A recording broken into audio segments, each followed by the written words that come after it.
everyone. I am Christine Nguyen. I'm your volunteer coordinator for the Medical Reserve Corps. We have a couple people that are not MRC members, so just for your information, Medical Reserve Corps was a group that was started after 9/11 under the Department of Homeland Security. And it was a group created to allow people in the communities that wanted to help during emergencies to be credentialed and trained ahead of time to make response easier and a little more streamlined. So all of our MRC members are local community members. We have teachers, doctors, nurses, administrative professionals, any career you can think of we have involved. And we welcome anyone that has any questions to come talk to me. I'd love to chat with you more about it if you are interested in joining. One of the core trainings that we used to have everybody do, kind of got put on hold during COVID, is our psychological first aid, which is what we're presenting today. And we have some awesome speakers. We have Nancy Burns and Lisa Kaufman. Both of them have many years experience in public health, MRC. Lisa is a trained art therapist. Yeah, the alphabet soup is I'm a nationally registered board certified art therapist and I'm a licensed alcohol and drug counselor, none of which I'm doing right now, but I still have my licenses. Yes. So a little bit of housekeeping. We are recording today, so if you didn't sign a video release, if you could come see me at some point later during the break, get that sorted out. Continuing ed credits for EMTs and nurses are out in the hallway. If you're doing nursing credits, you need to take an eval as well and get that to us later today. And if anyone needs to use the bathroom, you're welcome to just head out. It is downstairs, one floor below us. You can either take the elevator or the stairwell just out here to the left. And I think that's all the housekeeping stuff. So without further ado. Thank you. Thank you guys for coming out on a Sunday. I was just saying, no way I'd come for a 6-hour training on a Sunday, but it's not nice out, and it's, you know. So I'm Lisa Kaufman. I'm one of the people you'll see that wrote this program. The program was developed because we attended a, I'll just move it along so you can see. It'll be easier. Come on. So it was funded through the Massachusetts Department of Public Health, Massachusetts Department of Mental Health. And it was funded through ASPR, which for those of you who are MRC people, that's who we fall under. Used to be the Assistant Secretary of Preparedness and Response, and I changed that on the slide in the program. I can't find it. It is now the Administration of Strategic Preparedness and Response. Just in case you ever get quizzed on that, that's the deal. It doesn't roll off the tongue. No, it does not. And anyway, and the assistant secretary is still ahead of it, right? So I'm not really sure why they did that, but that's where the money came from. This came from 2010, and in 2010, these are all of us that we wrote this. We attended a training that was done by. Come on, it's really just a technical weekend. So I'll give you the learning objectives. I don't know why. We attended a training that was put on by the National Child Trauma and the PTSD company people. And it was a training that was really designed for MRC. It was 2 days, 8 hours. How many of you have 2 days and 8 hours to give right in a row? It's just not happening. So we sat in the training and we got all the information and we decided that the grant that this was on, we did a 3-tier training, taking care of stress before it takes care of you, playing on the team, which is peer-to-peer support, and we did a PFA 202, which is what we're doing this afternoon. And what we found out is people didn't have PFA 101, so then we wrote that. But we did it in a way that it was 2.5 hours or 3.5 hours, or when we do them combined, it's 6 hours, so it's a reasonable amount of time. It has none of the full statistics, but I have the background on where this came from. And we just felt it was easier for people in the community to be able to do it. We didn't dumb it down. All the information is there. It's just easier to get to. So that's why this came about. So this morning is PFA 101. I've shortened to PFA 202 because if you don't remember the stuff this afternoon that I taught you this morning, bad on me. So our learning objectives for this morning are understanding events and how they affect the behavioral health of individuals, so it's disaster behavioral health, individuals, families, and communities. Yay. You'll understand, hopefully, what PFA, psychological first aid, is and how to use it during an emergency to reduce stress. And we're going to I'm going to talk a lot about self-care and using PFA on yourself and then on your peers this afternoon because As I will say numerous times today, if you're not taking care of yourself, you can't really support the people in an emergency. Okay, so I'm going to go through your folder on the left side just so you know what we've got in there. We've got the agenda for today. There is, and we'll get to this slide, there's a how do we respond following disaster. So there's just information so you know. I didn't give you all the, the stats. There's another slide on the back we'll talk about, which is population exposure model, so we know where we fall in. I've given you the components of OASIS. OASIS is the PFA that we're going to talk about and you're going to learn today. You'll find out what all that stands for, but I did break it out for you. There's a card in here you can fold for yourself, but also in your folder in the front, there's a little wallet card on PFA. You have that in there just so you have it with you. And the last thing in there is the psychological first aid disaster responder actions. The reason I printed that out is because we're going to see some terrible video. So I know that on your evaluations, which are also on that side, you're going to go, the video was terrible. We know. It was done in 2009 on a little flip phone and then translated. And so we're in the process of redoing it. Nancy and I are going to try and find one of the communities and find some kids and some adults, and we're going to redo it. So I know the sound is bad.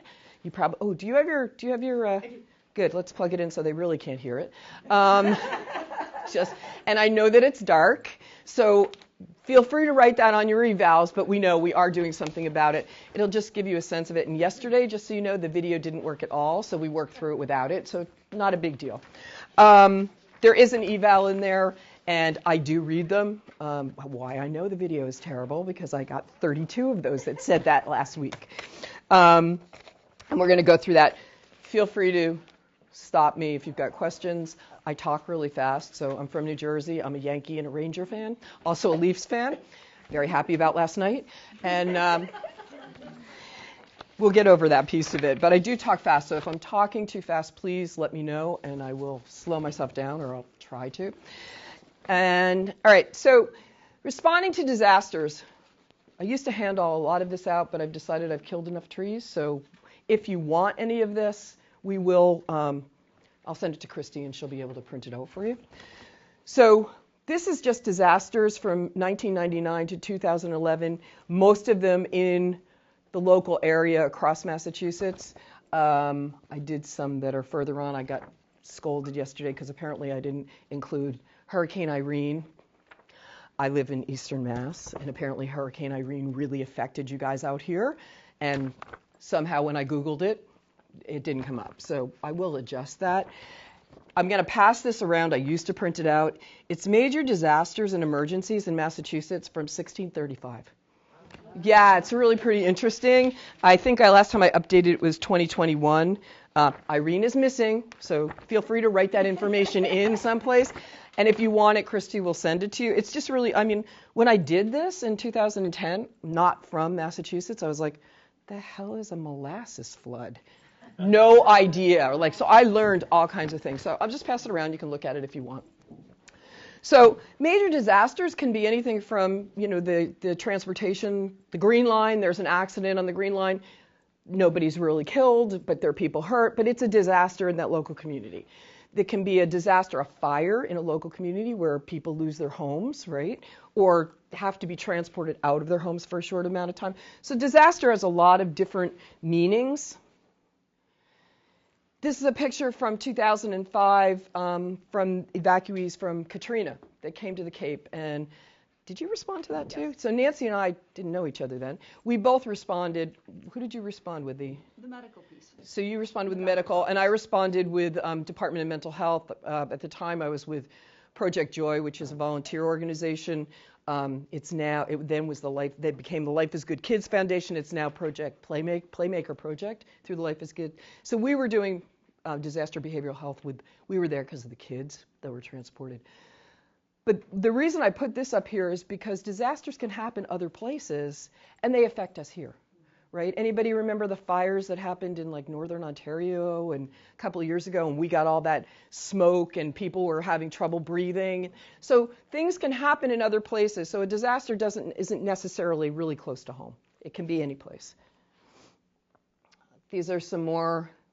I will talk about Nemo ad nauseam because we did a 3-day shelter for Nemo, and that was something that it was on the South Shore, affected not the Cape as much. Certain section of the South Shore got to Braintree, they didn't even know it happened. So like Irene, can be very localized, but it affected thousands and thousands of people. I will talk about that because we did a lot of PFA at that shelter. Okay, so the realities of disaster behavioral health. No one who sees a disaster is untouched by it. So can that be on TV too? Radio, right? So you could see it. I mean, I'll talk a little bit about 9/11. I'll talk a little bit about the marathon. I want you to take care of yourself. If it's too much, please, take a step out or whatever, because that can affect a lot of people. A lot of this stuff can trigger people. We'll be aware of that for PFA also. So no one who sees a disaster is untouched by it. Immediate and short-term reactions are seen as typical responses to highly stressed or unusual situations. Again, I'm not printing this out. I didn't print it out for more than one reason. This is disaster reactions and intervention strategies for like ages 1 through 5, all the way to older adults. The reason that I didn't print it out is because it's pretty clinical, and what we're doing here today is not clinical, and it's hard for people who are clinicians, and actually I want to stop and go around the room, to take that hat off during a disaster and work with psychological first aid versus your clinical background. So this is just for your use. So we are going to spend 6 hours today, so you know what, perhaps we should find out who everybody is, which I did that before. I didn't do that before, I'm sorry. So if you want to go around, if you don't want to say who you are, that's fine too, but why you're here, like I'd like to hear why you guys have decided to give me 6 hours of your time on a Sunday, other than the CEUs, because that's big. I think what you're going to find with PFA is you've been doing this all along. You just didn't have a name for it. I find PFA to be a terrible name because when you hear psychological first aid, what do you think? Therapy, diagnosis, right? But I also find Medical Reserve Corps a terrible name because everybody thinks you have to be medical. Mm-hmm. So I don't rule the world, so I can't change that. But I think what you're going to find is that you're going to say, oh, I kind of do that anyway in my regular life. Okay. Come on. Okay. There are 2 types of disaster trauma. There's the collective trauma that affects the fabric of a community. And the example that I usually use is there was a paint factory, chemical paint factory, in a small community in Danvers a number of years ago. And during the day, most of the people in the community worked, so there really wasn't anyone home, but there was a massive fire at this paint factory. Chemicals, all kinds of stuff. People weren't allowed back into their homes. And it was a very tight community, small area, and it really affected them. Couldn't go into their homes. The fire chief, and I think that this was the first documented time, the fire chief made the decision to let people go back in and get their pets with a first responder because they knew they were going back in anyway. So that's pretty much become practice, as safe as it can be. They let people back in. But that affected this really tight community. I mean, if you live 25 miles away, it probably, oh, there was a fire, okay, whatever. So collective trauma to those people in that tight community. Individual trauma, I mean, we're all familiar with grief, with stress, with loss, with all kinds of things like that. So those are the 2 types of disaster trauma, because losing someone in a family can be traumatic, whether they've passed because of their age or a disease or whatever, it's still traumatic. Okay. All right, this is in your folder. So how do we know about this? Like, did somebody just pull this out of the air? No. So it's evidence-based. There were a lot of people that were looking at different things during disasters. They conducted surveys with people who had been in the disaster, survivors, and how they responded, what worked for them, what didn't work for them. A lot of experts came together, and they came up with a consensus, and that's how PFA was formed. You may be familiar with critical incident management, yeah, there you go, CISM. This is not that, although CSIM has changed. CSIM, for those of you who don't know, They used to go in, you talk about what happened, your stress. We don't make you talk about it, and they don't really make you talk about it anymore. It's softened a bit. They felt that people telling their story immediately afterwards was very helpful, and found out that, yeah, not so much. So this is not that. I did have, 2 or 3 people who were trained in CISM yesterday, and it's an interesting dichotomy. So that's where this all came from. And they weighed the information. And it's a nice slide. What I didn't tell you, but which is on everything, is when we were developing this, we'll get to OASIS. Chris Barron, who is a Reverend, and he's with the Salvation Army. He's fantastic. He's still with the Salvation Army. He came up with OASIS as a PFA mnemonic. There are, in some of the PFA, Red Cross has one. The one that we took, there's like 8, 9, 12 steps. This is down to OASIS. So again, easier to remember, although I'm terrible with mnemonics. So he did all that work, and then I did the graphic. So PFA, what is it? It's a supportive, compassionate response, and I'm going to say this 1,000 times, designed to reduce acute traumatic stress in the immediate aftermath of a disaster. We're not talking 2 weeks down the road. We're not talking 6 weeks down the road. We are not talking PTSD. How many people are familiar with PTSD? Okay. Everybody know that that's a diagnosis, that you need to have a certain amount of time to be given that diagnosis. People talked about PTSD all the time. Oh, that person has PTSD. Well, that's not this, okay? So immediate aftermath of a disaster. So anyone can deliver, anyone who's trained, and like I said, you're going to find that a lot of this is sort of human instinct, and you're doing a lot of this already. Oop. Oh, yesterday the table fell, today my water bottle. Not our weekend. Not my weekend. So it's the immediate aftermath of the crisis. If you learn nothing else, that's what you're going to come away with. And it can be given in a broad range of settings. So we could be in a shelter. We could be on the side of the road. You could be in, I talk about a long-term care. You've heard, there's a fire in a long-term care. Everyone gets moved to the gym in the school, and people don't know where they are. They're disoriented. So we're working with them as volunteers, not necessarily clinical volunteers, to help them orient and that sort of thing. So it really can be done anywhere. Family assistance centers after a disaster. Primary goals, to help people establish their own coping skills. Right? Secondary is to provide support, and what we found is that giving people that help in the immediate reduces their long-term psychological effects. So reduces the chance of them ending up with PTSD. They still could. You don't know if the event that they've just gone through has triggered something for them, right? You don't know what's happening, but you're just working with them in the moment. And then really important with PFA is linkage to resources. So Nancy and I both responded down at Katrina. So when people came off that plane, they were allowed to bring their pets to Massachusetts, which all the states didn't. We did send back some snakes and some other things that we didn't want here. Therapy snakes, exactly. Was that peacock at Newark Airport? Didn't somebody try to fly with a peacock? Yeah. But we were one of the few states that allowed people to bring their pets, which was a huge bonus for the people. So people came off the plane, wet, dirty clothes, maybe a plastic bag with them with who knows what. Some of them had their pets with them, some in cages, some not in cages. That piece with the pets that we'll bring up a bunch of times, where there was a gentleman there who was taken off his roof by a helicopter. They had AK-47s. He was not allowed to take his German Shepherd with him for whatever reason. And I would say 3 days into it, he was pretty actively psychotic. I mean, we were supporting him, but that was his family. So it's really important when somebody to provide resources. There was a bank of phones from the ASPCA there.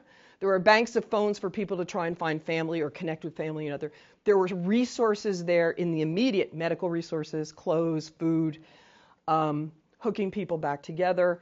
And then later on, there were resources that came in from FEMA, family assistance, trying to give people places to live, because it was only 23 days down there. It was an intense 23 days, but So linkage to resources with PFA is really important. Linkage to resources could be they fell, they needed medical assistance. We're going to call 911, we're going to bring them to the hospital, whatever it is. So that linkage is, dependent on the situation. Situational awareness. So how many of you are familiar providing medical first aid? Basic medical first aid. Pretty much everybody, right? So it's very, very similar. So I'm doing my gardening outside because it's finally time to do gardening. And Johnny's on the street riding his bike. It's a pretty busy street. And he falls and I see him. And he's screaming. And I go to run and help him. His sister runs to get his mother. And for the nurses and doctors or EMTs in the room, I'm going to move him because there's a tractor trailer coming down the street. I did that once and didn't say it, and the nurses were like, oh, don't move him. So I moved Johnny out of the way. Situational awareness. You need to know what's going on around you, right? I move him out of the way. I look at him. He's got gravel scraping on his knees. I know it's a little more than I can do. Mom comes out. We decide she's going to take him to the hospital. We don't need to call the ambulance, her decision. So next level of care, right? What can I do? I knew I could wipe it down, stop the bleeding, some pressure, but it was beyond us because of the gravel and everything. Psychological first aid is pretty much the same thing. First thing you want to do is make sure that the person is safe. So by safe, are they wearing wet clothes? Are they bleeding? Are they holding their arm and you're not sure what it is? So medically, are they safe? Can we get them help for that? Psychosocial needs. Do you know where Johnny's mother is, right? Is there somebody who can help him, or do I need to take over that situation? In a shelter down in Katrina, people needed to find family. They were most of them hadn't been out of their parish, and they're in Massachusetts. Where the hell is that, right? So what can we do to prevent further injury to them? Get them what they need. Get them the medical.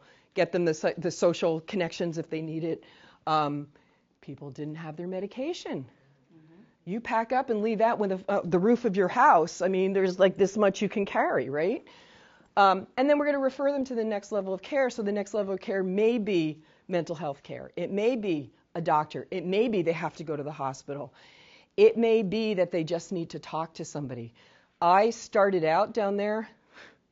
They had a pen area with beds and cribs for people who they could go through and check in and leave their kids there. I'm like, no one is leaving their kid there, right? No one did. Only a volunteers kid was in that whole area. Games, it was very smart, but very stupid. Anyway, they put me there, and then they were like, yeah, we don't need you there. Do you mind going over, and we're going to do some substance use review to see if people need anything? Ask my supervisor. I go over and they put me on the table there. So I start working. You worked with adolescents, right? I worked with DOAS for a number of years. Yeah. No one wants to work, and there are these two teenage boys, and they seem to be by themselves. So I had so in a crisis, you go where you're asked to go. Went to my supervisor. Yes, we're going to move there. And I worked with them and did a lot of psychological first aid. Tried to find out where their parents were. Tried to find out what they needed. One kid was an artist, so he had his little backpack. He had all of his art supplies. No clothes, nothing. Oh, and I was like, yes! So I was very excited about that. His brother had games and books and stuff. Yeah? Okay. I don't know what that is. That's your... Oh, sorry. Okay. So, again, next level of care, whatever that care seems to be, right? So, PFA is for anyone. How many of you have been in the grocery store and the person behind you is just really anxious, or, and they talk to you and you talk to them, and, can they help you with anything, or somebody just seems a bit off, is there something I can do? You're doing PFA, right? You're talking to the person, you're connecting with them, you're giving them what they need at that minute. It can be for anyone in a disaster that's at significant risk for impairment in functioning. So, again, that thing that I passed out about the different strategies. When I was working with the children's trauma, volunteering with them in Boston, we were called to there was a gymnastics club in Chelsea. 4 years old to adults, right? And one of the kids in a competition had died. and they didn't know what we went in to help them understand what the reactions are. My child's not eating. My child is eating too much. My child isn't sleeping. What were those reactions? Giving them the support. So almost none of them were there at the time, right? But it affected that small community, the fabric of that community. So it can be anybody. What I'm going to point out to you is first responders, disaster relief people, us. We don't think about us, but the PFA for your partners and your peers is really important, and we will go through some of that. So disaster responders, this is where the clinicians sometimes have a trouble taking their clinical hat off. Nurses, doctors, social workers, art therapists, substance abuse workers, EMTs, taking that clinical hat off, right, because we're used to doing that work, and putting on your PFA hat. So as a disaster responder, we're trained in crisis care, psychological first aid. What do we do here? We understand, because I just told you what it was, and there won't be a quiz on that, I don't think. Primary and secondary traumatic stress, right? Come on. The stress is that there we go. We provide care to people directly after an event in the immediate, you're all just going to repeat this, right? Immediate aftermath of an event. We provide concrete support, like what is needed right now. Is it food? Is it shelter? Is it shoes, right? And we're accustomed to working as a team, which I really haven't talked about a lot yet, but with the MRC and PFA, we always work in a team to support ourselves, and also you don't know what situation you're going into, and we're going to do role play this afternoon. I know you're all excited about that. But working as a team is helpful to the people you're working with, and it's helpful to you when you're going into a situation. So we're used to working as a team from multi-disciplines. I might be working with somebody who's an accountant. In a clinical situation, I'm not working with somebody who's an accountant unless they're doing my taxes, right? So very different. Professional clinicians, clinical expertise. They diagnose psychological disorders, so they know what PTSD is and how long it's going to. We're not talking about those terms for us. They may or may not have crisis care training. The crisis care training they may have might be around responding to suicidality. It might be responding to, when I worked in DYS, somebody who's having an issue and we have to restrain them. It's a different type of crisis than what we're talking about here. Okay. They're accustomed to working in a clinical framework. So you're working individually, you're working with your groups. You may have team meetings once, twice a week, maybe every morning. You're doing something like that. But it's different. It's a different framework. And that's where that all came from.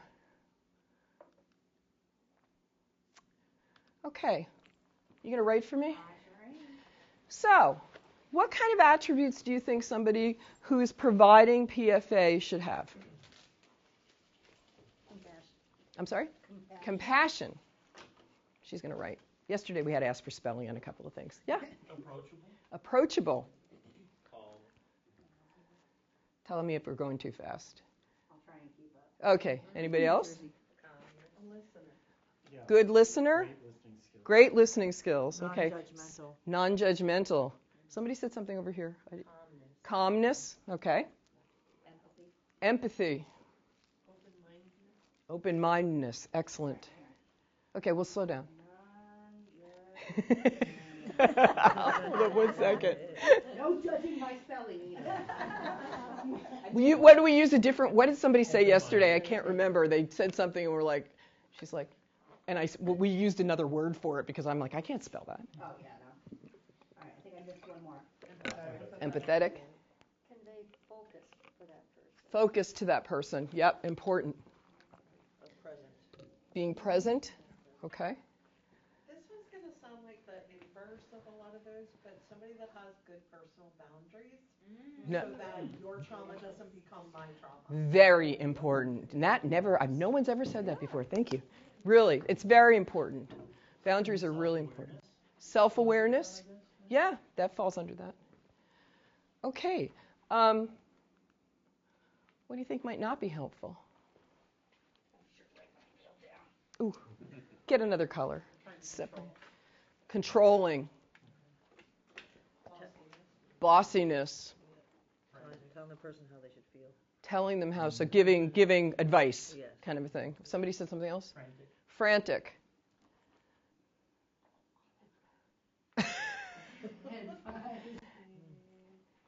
These are really good. Anything else? Aggressive.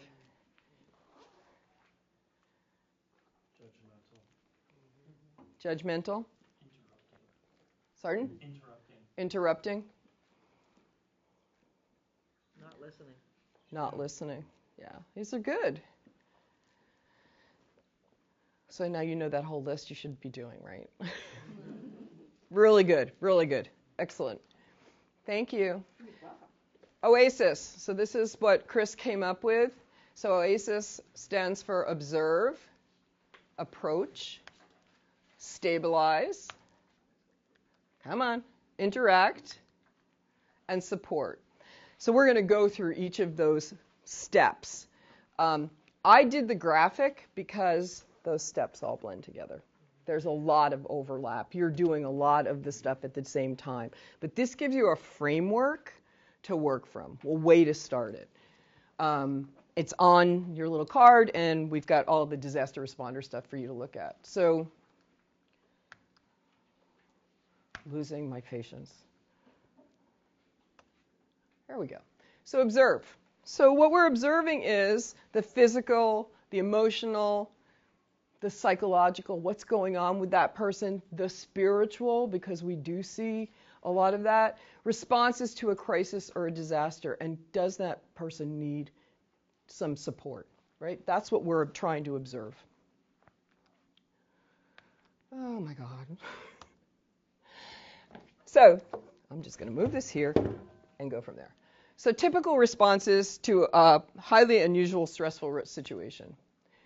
People might be disheveled. They might be disoriented. They might be dehydrated. They might look exhausted. I look exhausted. I am exhausted.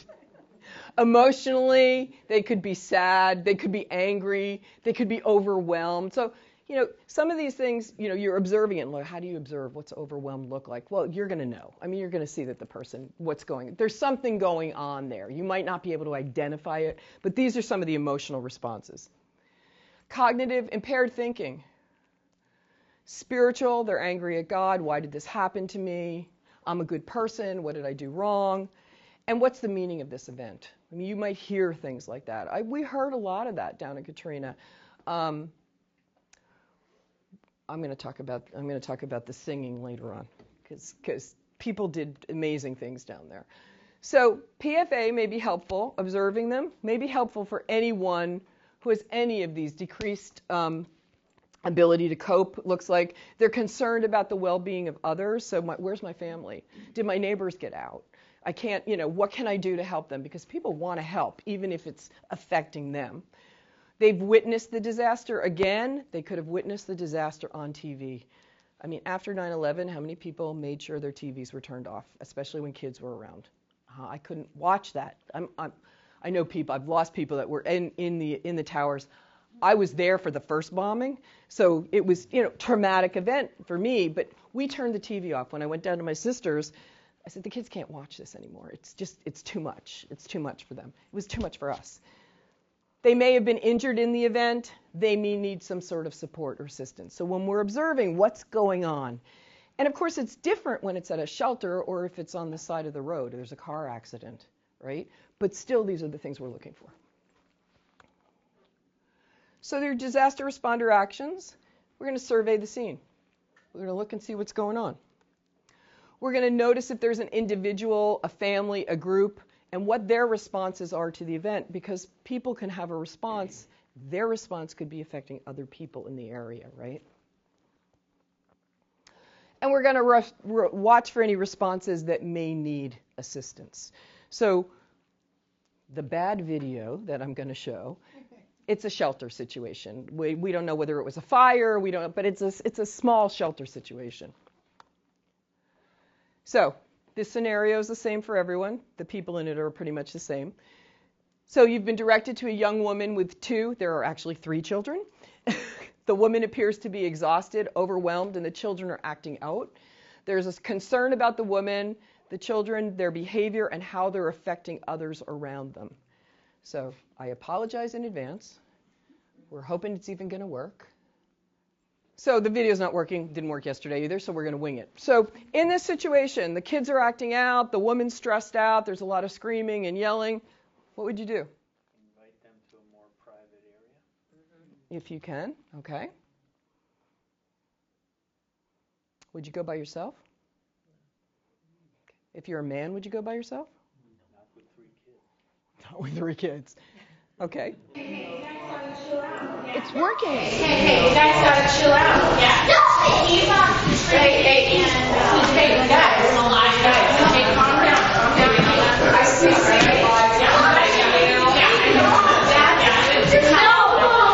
a bad situation. You guys are making it worse. So stop, you guys. Hey, don't hit me. That's terrible. So what are some of the other things that you might do? Yeah. Start by offering somebody a glass of water. Right. We're going to talk about in the approach, how do you approach them, right? But you're observing that they need something, right? So what I would do in this situation is I see what's going on with this woman, with these 3 children. First thing I'd probably do is find a partner and figure out how we're going to next, under OASIS, approach them, right? So we're like, what do we know about this woman or the kids? Nothing. Do we know if they're her kids? Okay. Culturally, the judgment is, I bet every one of you thought, oh God, she's got 3 kids, and that they're her kids. But we don't know that. So when we're approaching, we're also going to find out information about that. So you can imagine that this was affecting other people around them, right? So we're observing that. So as an MRC member, as somebody responding, I would find somebody on my team, and we would discuss how we would then approach them, right? Because you're just not going to walk in there, right? You don't know what's going on. You don't know anything about them. So your disaster responder, if you look at that page, right, on observing, survey the scene, which we just did, right? Notice the individual and the family, which we just did, and watch for responses. Does anybody think that there might be some PFA needed in this situation? Yeah. If nothing else, just talking to them right then. We don't know what's going on, but yeah. So the A is for approach. So again, working with the team member. We really try and do this for your own support as well as helping the people that you're responding to. You may reach out to the individuals, right, as a part of the family or the group. So first impressions. Your initial contact with that person or that group is really important. It's been said that the first few things that you might say or something about you is what they're going to remember. When I was down in Katrina with those 2 young men that I told you about, so I had to go and get something for them, and I told them, I'm leaving another team member with you if you need anything. And someone else came over and said, oh, is somebody helping you? They're like, yeah, my hair was shorter. It's the lady with the spiky hair, because that's what they remembered. One of them remembered my name. She does art, right? So you don't know what's going to hit them, but you want to speak calmly, and that's the first thing and usually the last thing that they remember. So the other thing that's really important is a brief look of interest can be grounding for people. After 9/11, there's a guy who's really big in disaster in Massachusetts. He used to be a BU. I don't know where Kermit is now, Kermit Crawford. And Kermit was assigned to Logan Airport, right, because a plane went out of Logan. His job at the beginning was to just observe people. And one of the things that he found is he could look at somebody, the person knew that they were seen, right? And that was grounding for them and calming. Somebody might go over and check with you later, but just that brief contact, they knew somebody knew they were there. And that might be all the PFA that they need. They may need more, but that is really important to recognize. I would, if I had this eye contact with you, I might go up and follow up with you later, but if there's somebody in more crisis, I'm going to take care of them first. Because are there ever enough volunteers?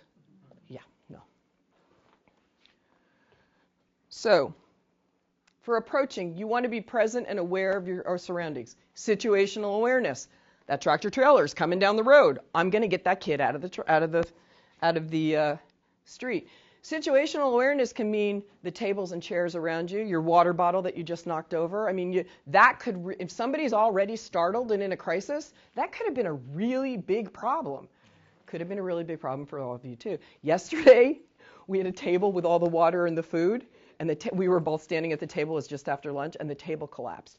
Everybody ran over. So that could be a really big problem, right? So being aware of that wasn't our fault, but being aware of your surroundings is really important. This is the worst, searching out the appropriate time. You could have a bottle of water, right? Having tissues, having something, having a reason to approach somebody. May I grab your bottle for a second? So coming up to somebody is there something I can do? We're going to talk about how to approach, but having that bottle of water that they may need, right? Was counterintuitive to give people coming out of a flood a bottle of water, but it was a way to approach, and it was probably something that they needed. Right? So we did do a lot of that. The timing of it, you're going to make mistakes. You're going to do it wrong. It's never going to be the same with the same people. Like I could approach Nancy in one thing and I could approach you in another thing, and it would be completely different depending on their demeanor and what's going on. You always want to be respectful. I have heard people, and I'm just going to use you because you're there. I have heard people come up. So, what's going on? And can I help you? I mean, you don't want to approach people like that. I'd be like, get the hell away from me, kind of a thing. I would have been less respectful than that. How we say things is just as important as what we say. Your tone, your demeanor, the pattern of your speech. I talk really fast. No one believes that I can be calm. She's seen me calm. I can be quiet. It's shocking, but I can be. But you just really need to be aware of how you're speaking. If I'm speaking really quickly and I'm talking to her, and did I get that from you? Okay, fine. It feels like I'm moving on to the next person, and I haven't given them the attention that they deserve, right? So this is another really important thing. If they want to talk, remember I talked about CISM, which they want you to talk. Some people don't want to talk. Some people might want you to just sit with them, which we'll talk about in a bit. But if they want to talk, be prepared to talk. If you know you're going off shift because you've been there for 6.5 hours, and you either want to go in with a teammate who may be able to sit with them, because if she starts talking and telling me her story, and I know we're short-staffed, right? We don't have a lot of volunteers. And she's talking, and I'm thinking about something else. I'm thinking about I've been on shift. I can't concentrate. I'm not helping that person. And they know it. They can feel that you're thinking or doing something else, right? So if they want to talk, make sure that you are ready to listen. Or have a team member say, maybe I say, Nancy, after I've introduced myself and everything, Nancy, maybe I have to run and do something else, but my partner here, Sam, is it all right if he sits with you? Asking the permission, giving somebody who can give them the time. And offer to help with basic needs. People don't ask for help. They could be sitting in wet clothes, no shoes, bleeding from their arm, and I'm fine. Yeah, clearly you're not. So giving them, you know what? There's a place where we can get your daughter a sandwich. It's right over there. Would you like to come? Can I get it for you? People, just their basic needs. It helps calm them. It puts them in the situation. It helps them know where their surroundings are, and it helps them know that they're not alone, which is what we're really doing. So some of our approach, remember to ask permission. You just don't go up to somebody. You ask permission. Yes, I can speak in a tom tone. I actually am really good at this. It models behavior. It's not that I think they can't understand me, although if I'm speaking in a calm fashion and slowly, somebody who's just come out of a crisis, it's much easier for them to understand you. And what if English isn't their first language? They may speak perfect English, but in a crisis, a lot of people whose English is not their first language, they revert back to their first language. So if I'm speaking slowly, they may be able to connect with me and I can get what they need. Offer your full attention. That means you're not thinking about your grocery list. That means you're not thinking about what you have to pick up on your way home. That means that you're not, I've got an appointment tomorrow to get my nails done. And these are things, our everyday. They need your whole attention. You need to be present for them. And if you can't be, and you're in this situation, what would you do? Tell your supervisor, you know what, I can't do this. Maybe it's triggering something for you. I can't, can you put me in another place? Or I need a break. I need to walk outside. In that hangar down for Katrina, how loud was that? There's like 400 people in an airplane hangar. And there, I mean, it was loud. It was loud for people in it, and it was a lot to take care of. So you want to offer your full, compassionate attention to them in the immediate aftermath. And you don't want to be intrusive, so I'm, again, using you. You're not getting up in their space, which we will talk about. So here's an example of how, when we're approaching them. Hello, my name is Lisa, and I'm with the Medical Reserve Corps. And I was wearing a vest that said Medical Reserve Corps. I think I had my name on it. It may have just had staff on it, don't remember, at another shelter. Is it okay if I talk with you for a moment? Is there anything I can get for you right now? So you've approached them, maybe they're crying, you've got tissues with you, maybe you've got a bottle of water. Again, there is no cookbook, there is no perfect time to approach anybody, right? So what I want you to do is turn to somebody, maybe that you don't know, and I want you to practice this, because this is not normal. We don't do this normally, right? So I want you to practice, hello, my name is, and go ahead. Okay. Let's come back. I know that's short, but it just really sort of that approach. That's not normally how we approach people, right? Right? If you're meeting somebody for the first time, what do you normally do? Right? Hi, my name is. I don't know when we came up with Katrina, they told us ridiculous things. Don't call them pilgrims. I'm like, don't call them refugees. You didn't get that? DMH told us, yeah, you don't want to call these people pilgrims. I'm like, I don't want to call anybody a pilgrim. But it was a medical thing, right? You don't want to shake their hand because you don't know what they came out of sewage. Yeah, there was spray, there was some. And you don't want to do that even if they're not in that situation because you don't know what their response is. Now, if they reach out, hi, my name is Lisa, and I'm going to take her hand. But our natural reaction is, hi, let me introduce myself. My name is Lisa, right? That's not something I'd recommend when approaching somebody because you just don't. In a normal day, it might be fine for them. But after a crisis, they may not want contact. They don't know who you are. You're a stranger. So that's something that we have to culturally be aware that, yeah, we're not going to do that today, right? Are we going to have the same thing with the video? Probably. So personal contact varies from person to person. So one, if you're a man approaching a woman, very different. If you're an adult approaching a child, do you want or an older adult who's sitting down? Not that you're an older adult. But I'm always going, I'm an older adult, but I'm gonna, this is not demeaning to get down, but I want to get on their eye level because one, have you ever been in a chair and somebody's 6'4" and you're talking and you're like, it's not helpful, right? Can I get in your space? Do you mind? Sure. Okay. We have very different personal space, right?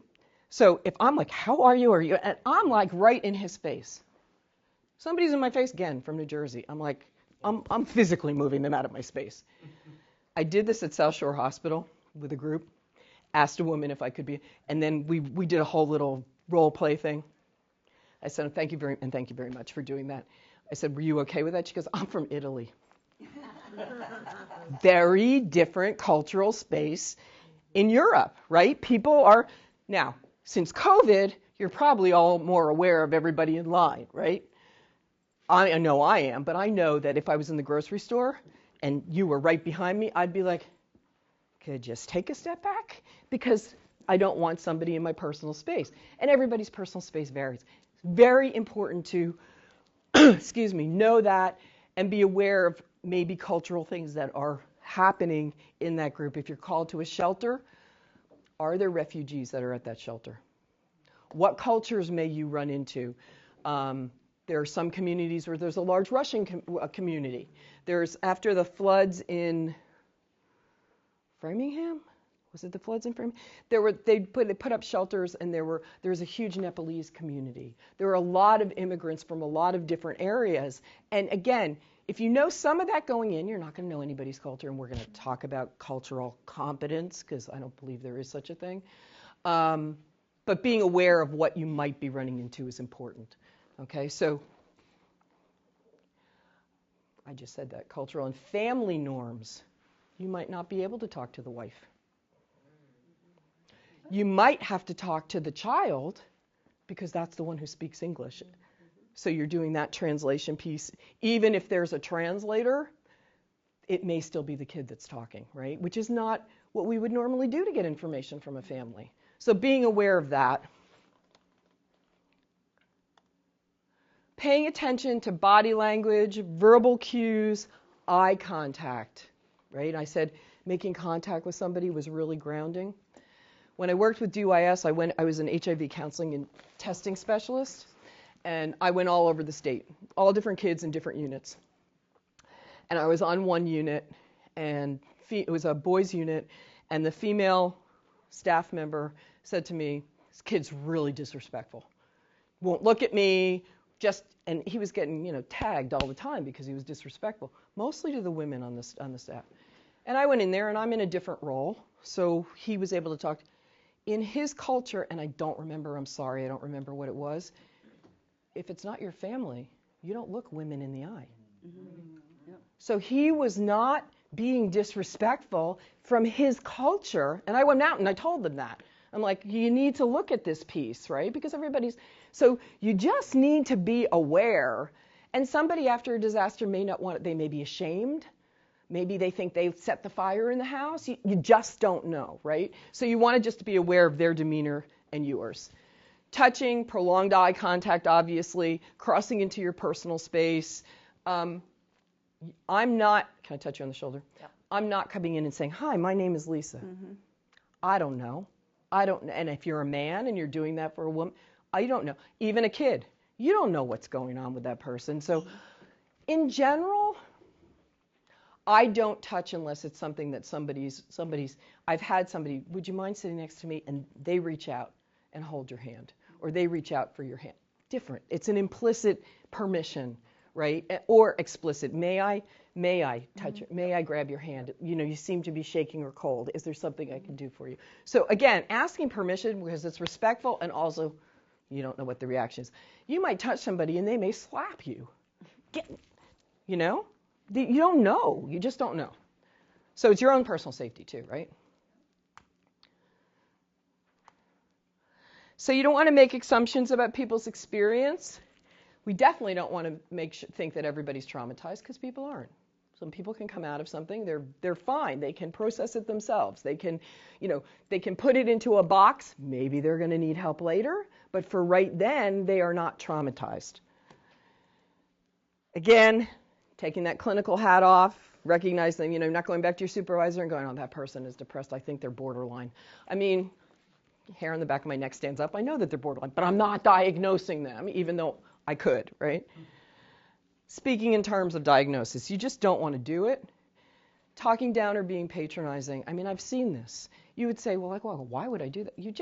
If you're really tired and they're not responding, you could be very patronizing.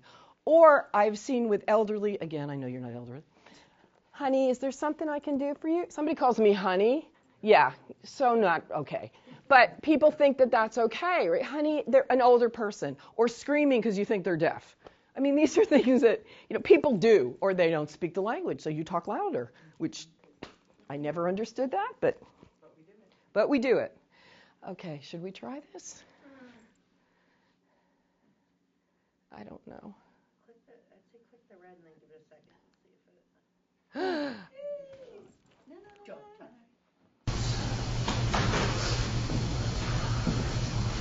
Excuse me.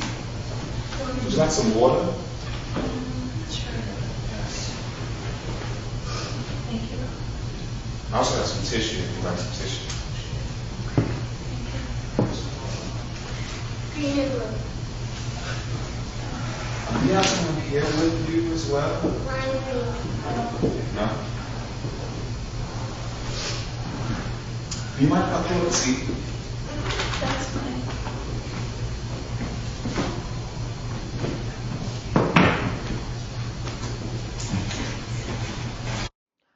Okay, so clearly somebody had approached the group before this. right? Because Chris was sitting with the kids. So we went in as a team, and we were able to get the kids something. And then Aunt went up to talk to Lisa. That's Lisa Jackson, for those of you who might know her from the MRC. She's involved in a lot of MRCs. And one of the girls is her daughter. And this is so long ago that she is like third-year university now. Valedictorian of her high school. I mean, just really crazy. But he went up. What did Aunt do? He came up and said, offered her some water, offered her tissue because she seemed to be crying. May I pull up a chair? We don't normally do that, right? And every day. May I ask him permission to pull up a chair? Chris was sitting with the kids, so they were occupied, and then we can find out, are those her kids? Did this at South Shore Hospital, and I had a woman who was role playing, and she was awesome. We were just talking like this, and I came up to her, I said, can I help you with your kids? Are these these are your kids? Is there something I could? She goes, they're not my kids. Oh, okay. Do you know whose they are? I mean, she was like vicious. She was awesome.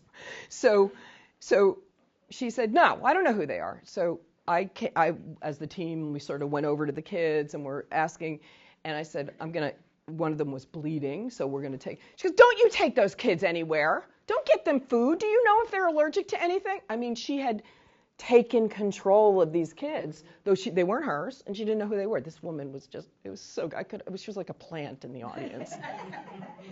But we don't know those things, right? We need to ask, we need to find out. I mean, the assumption we all make is that woman is with 3 kids and they're hers.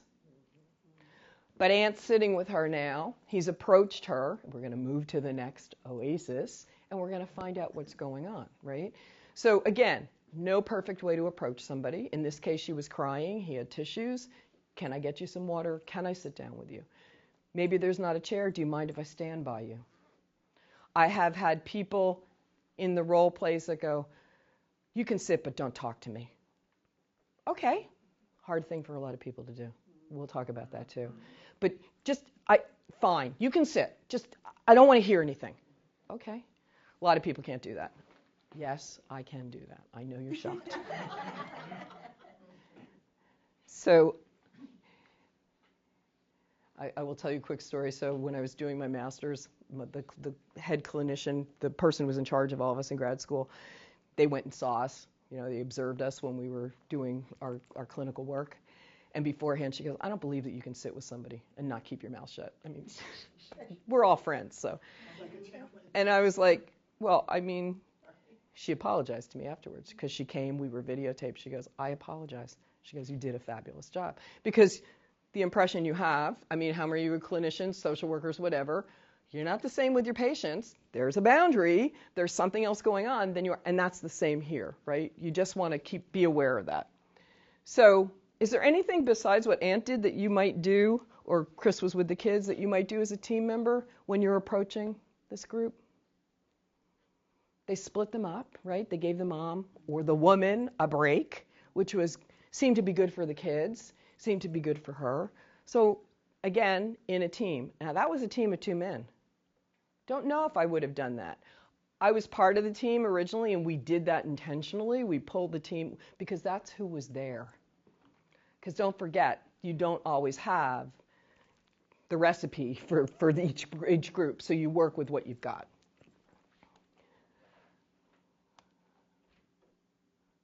S for Oasis, so stabilize. You're offering immediate help through your compassionate presence and practical assistance. So there's that support piece again, right? So signs that stabilization is needed. People could be angry and screaming and yelling, and people could be non-responsive. So you're not just looking for the one who's making the most noise, right? People could just be like staring into space. And they might be okay because that's how they're handling it, but it might be somebody to approach and really quietly, right? Is there something I can get you with water, whatever? Unresponsive, I just said that. Disoriented, I talked about, long-term care, they move them to the gym. The middle of the night, you're in your pajamas, you're in a gym, could have some Alzheimer's, you don't know what's going on with that person, and they don't know what's going on. So approaching them and orienting them to their place and where they are and what's happening. So That's a piece of stabilization. Somebody could be screaming and yelling, strong responses, pacing back and forth, clapping their hand. I mean, people react in all different ways. Uncontrollable, that's that hitting uncontrollable physical reactions. Frantic searching behavior. I mean, people, think about after the bombing, right? The marathon. People were really positive and responsive, but there were people, Lisa Jackson, her daughter was down there, but she was an observer, and she was with the MRC, and she knew her daughter and a bunch of people were down there. And it wasn't frantic, but she had to connect with them, and you couldn't use your cell phone, right? They were all jammed. So frantic searching behavior, what can we do to help that person? And unable to locate a loved one. Again, wet clothes, no shoes, medical attention. What's going on? They may need they might be hungry. When was the last time they ate, right? So that's all stabilizing.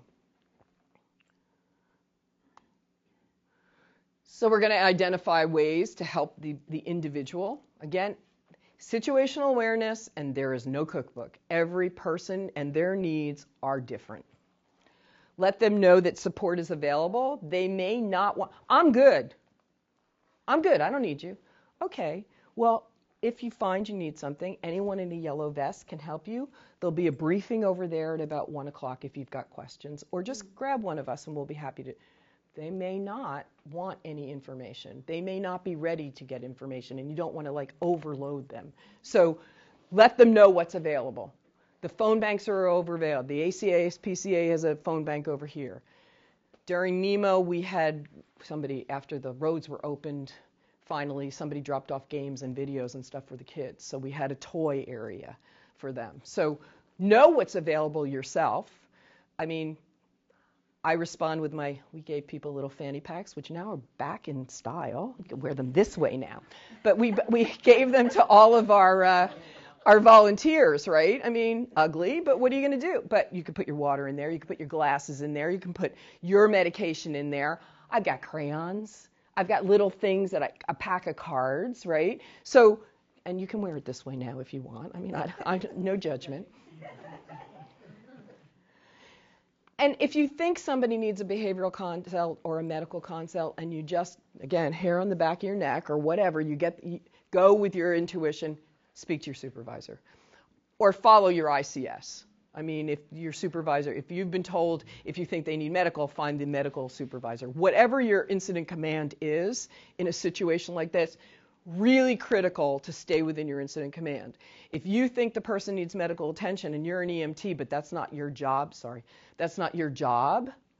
in this particular situation, don't start being an EMT. That's that piece that you may not have the forms. It's an incident accident reform. It's somebody has to get transported to the hospital. You need to stay within your ICS, even though you're doing your PFA job, right? It's part of it.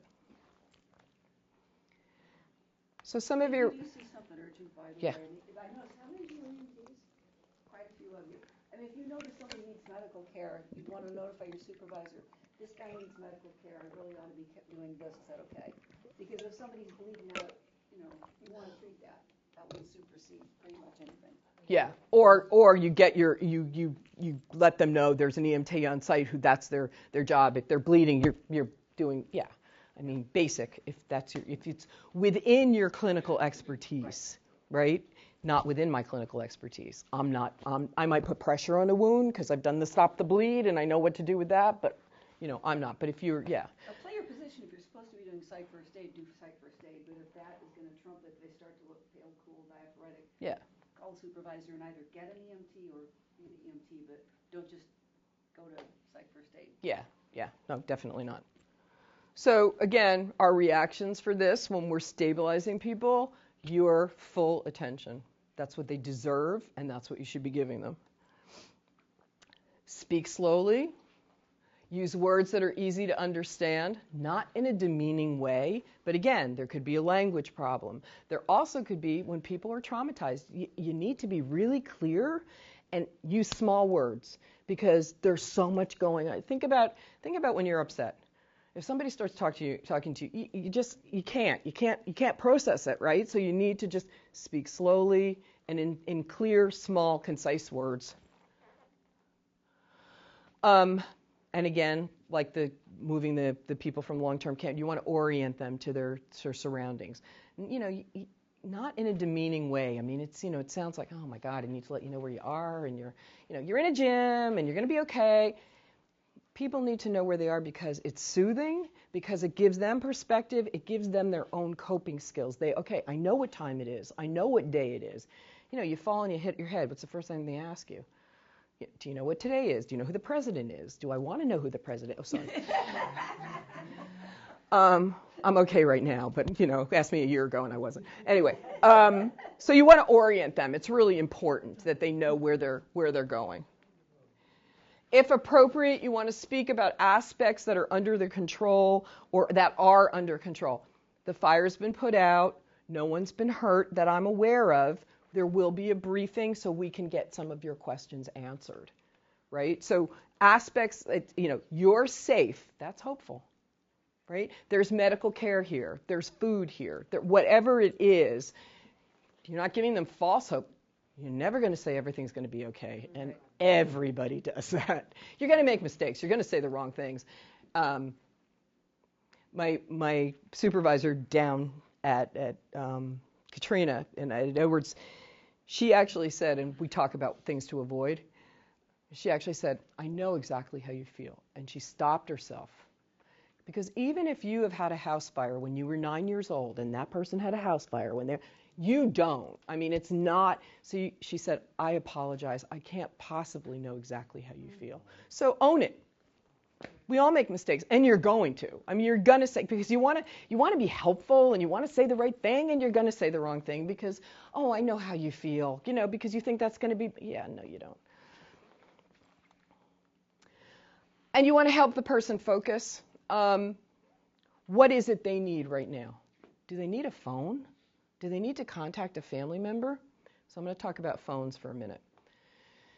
Find out in the situation what the policy is from whoever's running the shelter or your MRC policy. Are you allowed to use your phones? Sometimes they don't. Sometimes they'll have Go phones that people can use. If you're using your phone, the person could be calling Thailand, which is fine if that's your choice. The person on the other end then has your number. So you need to either block it or you need to think about, finding out what the policy is where you are and then thinking about how you want to handle that. Now, a lot of times we'll have our phones, and I'm going to give you this afternoon, there's some PFA apps on your phone that can be helpful. But you may need, I use Google Translator. I don't have the thing where you can point to the fold out and point to different things. There's a fold out that the state gives for translation for medical. EMTs use it. There's also one I think I think there might be one for behavioral health, but it's basic stuff. But guess what? Google Translator, I can say something, they can say something back. So when technology works, which it wouldn't work today because I have AT&T and it's Verizon here. When technology works, so again, you might be able to use your phone and then they would say, oh, well, can I call? You say, well, we're not allowed to let you use our phone, so you don't look like you're being selfish, and then give them the alternative. So again, trying to meet their needs within your own boundaries and within the rules of wherever you are. Practical assistance. So obviously, physical safety, comfort, protect them from additional trauma. Stuff's on the TV and it's happening over and over and over and over again, and there may not be the right information on the TV. Sometimes the reporters get it wrong.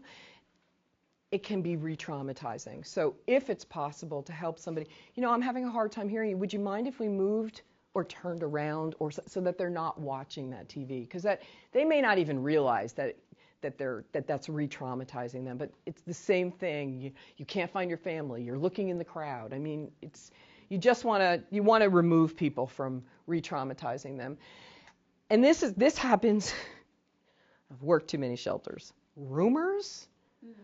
I can't even tell you. The rumors that fly in shelters are just. We're going to do role play this afternoon, and I did this role play. It's in a little booklet, so everybody gets the same thing. Of course, there's a school bus in the role play because you have to blow up a school bus, right? Or in an accident because it's mandatory for role play. And I had somebody was doing a rumor thing. They're like, 200 people were hurt in that bus. I'm like, What bus do you know that there are 200 people on? So like rumors can mean nothing, but they fly, they're rampant, they change things, people get agitated.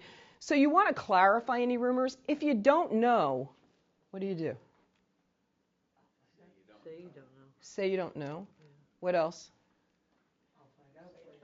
And if you say that, you better go back and let them know, right? So the other thing that you can do is in a shelter, or a lot of times if there's a crisis, there will be briefings from the local emergency management, the fire, the police, whomever is running whatever it is, and you can say, I will find out for you, just so you know, there'll be a briefing in the such and such over in that corner. See that podium? They'll be coming in and answering some of your questions, but I will try and find out for you. And if you can't find out, you don't know. I went to my supervisor, and they're not really sure, but there will be a briefing. So make sure you go back and, close the loop. Who said that? That was great. Perfect. Thank you. Because people get agitated when there's rumors. They believe them, even if they're absurd. So accurate information, a blanket, water, clothes, medical attention, food, deck of cards, simple toys. Sometimes they're available in a shelter situation. Sometimes they're not. Like I said, I usually have crayons or markers, and I have bubbles with me in case somebody's really agitated later. I do have bubbles. I have a magic wand. You just never know. So bring something for yourself, too, and we will talk about that with the self-care. Okay. Stabilize.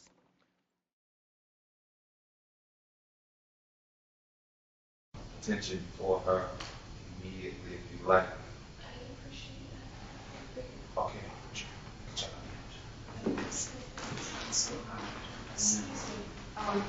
I'm Lisa, and I was checking, Julie, your daughter? Yes. Okay. So I was checking with her, she sleeps with James a little bit. Do you mind if I take her over to the medical, or would you like to come with me? You can take her. Okay, you'll be able to see us. We'll be right over there. See where that little red cross is up there? Okay, so we're going to be going over there, and I'll take her to the doctor to check her out. And if we need some information, I don't think it's broken, but I don't know. I'm not a doctor, so I'm going to get it checked out. All right? And I'm going to leave Chris with the girls. All right? And Anthony's helping you out? Yes. Radio? Yes. I'm just going to hang out here. Okay, so I'll take Celia with me, and then I'll bring her back. But if we need you, I'll come get you. Okay. So Aunt was with the mother, right? Chris was still working with the kids. There was a beach ball there because it was Life is Good, so we had beach balls. But we had games for them. I don't remember if it's in this or in another section. He brings them, the kids were cold, so he brought them a jacket because they had come out of this fire or whatever it was, and they needed. So stabilizing the mom, we did find out in that stabilizing that two of those kids weren't hers. Celia was her daughter. The other two were friends and she needed to get in touch with the neighbor. Well, that's in the next one. I think she needs to use the phone. So getting that information when you stabilize people, you've developed a rapport, right? They know you're there to give them assistance. So that's that stabilizing piece. It also is very helpful for you when they start to talk to you because you're like, you get a better idea of what to expect. You don't always know what to expect, but you do get a better idea of how you can help them. All right.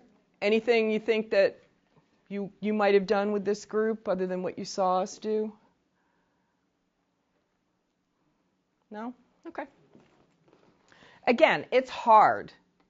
When a video doesn't work, you have to come up with things. But the video's working, so you guys are off the hook. It's hard to think about it if you're not in this situation. And we were winging this. We made this up as we went along. So we're into the I, interact. So communicate in a way that builds that connection. You want to build rapport with the person. You want them to be able to trust you.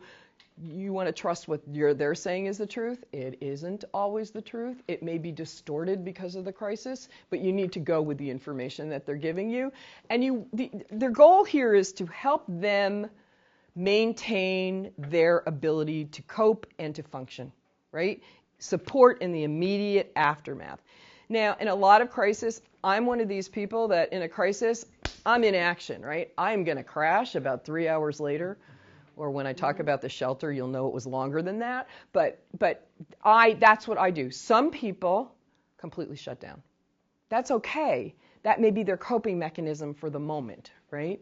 So being aware of how people cope, but letting them find that balance for themselves so that they are acting on their own, and don't expect them to be helpless. I guess it's the key thing to remember. So when we've stabilized them, we're interacting with them. So you see how all these like sort of mesh. Like we have observed, we've stabilized, we're doing all this stuff at the same time. It's not like we're going from step 1 and we're going to step 2. It's all enmeshed. So what's their level of functioning? Is there something they need? Is there something, maybe somebody pointed out yesterday, maybe they're on the spectrum. How do we handle that? I mean, and they may let us know that. They may let us know that their child is. Do we have the tools available to support that? And basically, what can I do for you? It's too loud in here. I can't. Okay, let's see if we can find another space, right? So what their level of functioning is may not be what your level of functioning is. So being aware of that, right? Social support. Is there somebody you can get in touch with? Is there somebody you need to get in touch with? Right? Is there what can we do? Interestingly enough, in shelter situations, people who have diagnoses, have mental health issues, I'm making a general statement, seem to function really well in a crisis. And I don't know if it's because their lives have been that way, but I've got my medication, I'm okay. Or I don't have my medication, but I'll be okay if we can get some. Well, so there's something we can interact and we can support them, right? We can try and find out how we can get them their medication. But because people are reacting, you don't want to expect that they have a mental health issue. You don't want to make a judgment about somebody. Sometimes people, they will know. I have found that people that have diagnoses or needs, they'll come up and let you know. They just do. I need you to know that I'm schizophrenic and I do have my medication. They let you know. So don't be frightened when somebody says that to you because you're not a clinician. I mean, just be aware. They're letting you know what they need when you're and they trust you enough in this interaction to let you know that, which is great. What are their resources for? Somebody may want to do something. I mean, when people are in a shelter situation, people want to help out. Can I do something? Can I make the coffee? Yeah, you can make the coffee because we have 12. There's 200 people here and we have 12 volunteers. You want to make coffee? If the cafeteria lady lets you, because Nemo, oh my God, the best grilled cheese sandwich I ever had in my life. When we did Nemo, the roads were shut down, right? The governor shut the roads down. We couldn't, but the woman who ran the cafeteria wasn't, consulted out or whatever. She came in and ran the cafeteria, and she ran the you didn't touch anything in there. Can Nancy help you make the coffee? Sure, she can do it if she does this. So again, going with the flow of the people there, because that was her control for the crisis. She had no power. She had no place to stay also, but she came to the school to protect her area, right? So you just don't know. With food, because there's all kinds of. Well, there's this serve safe and all of that, but stay on your side of the counter. Again, the best grilled cheese I ever had in my whole life. Tons of butter. Okay. Spiritual reactions and needs. Anybody in here ordained or a reverend? We had 2 people yesterday that had done clerical crisis. It was really, and Chris, who helped write this, he obviously is a reverend, so he had done clerical crisis. So down at, I don't know if you were there then, down at Edwards, really loud, right? People cry, all kinds of stuff going on. All of a sudden, you heard singing. There was somebody who was a preacher who had grown up in that area, and somebody was talking about, and he was leading them in spirituals. The entire energy in the room changed. Now, that's not something I would have done. Little Jewish girl from New Jersey. Let's sing some spirituals. Yeah, not happening. So again, stay in your wheelhouse, right? But it changed. Were you there when that happened? No, You may not have been, but it was. I was there almost every day. But it changed the entire energy, not just for the people in this group that he was talking, in the entire building. But it's not something I'm going to do because it's not in my wheelhouse. But if there's somebody there that can speak or help people sing, singing is fantastic. Singing is really a relief for a lot of people. Music works wonders for people. So again, you're going to assess this, and if you can address it, you do. And if you can't, find out if there's somebody available that can do something like that. I mean, it was spontaneous singing, and it was like in perfect pitch. It was fantastic. Okay.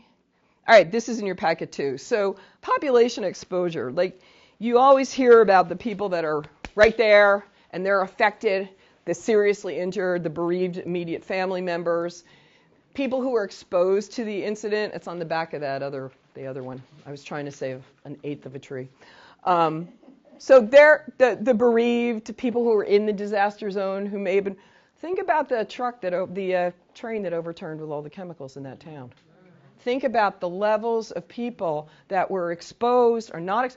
Think about the FDA people who kept saying it was okay, and now are affected by it. So your level is, where are you in this, right? So the important thing about this one for me is behavioral health, crime victim assistant, clergy, emergency care providers, government, volunteers. So we're here. We're not at the very bottom, but we are affected by what we're hearing, what we're seeing, how we're helping people. So we do fit into this population exposure model. Groups that identify, those are always the ones that you hear people talking about, people showing up at the hospital because they think that they're affected by it. So they may be, they may not be, but they identify with whatever the target crisis is. What they call it, the walking well, wounded well, something like that. There's a term for it. Worried well. Thank you. So disaster responders. So it's okay for disaster responders not to have all the answers, and I think that's something we all need to really remember. We don't have all the answers. You want to, because you want to help these people, but you don't. You want to help survivors understand their reactions. So that where that young child died in the crisis for the gymnastics in Chelsea. I started talking about that, right? Can't remember. I did this yesterday too. People were there because they wanted to know what was normal. Is there anything normal after a crisis? But we were able to give them that certain reactions, and there's something in the book this afternoon. Certain reactions are what you might expect in a crisis or after, what a normal stress response was, and then what a severe stress response is. So we were able to give them that information, which was helpful. We weren't doing psychology, we weren't doing sociology, we weren't doing anything with them but giving them information, and that's what they needed. Information is power. It allows people to take control back of their life. How many people, I know this happened to you last week, how many people have been in the airport and they moved your gate and they didn't tell you? Or they don't tell you when the flight's going to take off. 22 hours to Seattle for me. They moved my gate 5 times. I ended up on the same plane that I was on at 6 o'clock in the morning. No food. They auctioned off a bagel and an apple. I'm like, oh, I wrote to the airline. You can believe that I wrote to the airline. I had stopped to get food because I'm a preparedness person. The guy next to me was going to the Mayo Clinic because they then put us to Minnesota. I'm telling you, I'm running through the airport like O.J. Simpson. I'm that old. If you remember that ad. Anybody remember that? Yeah.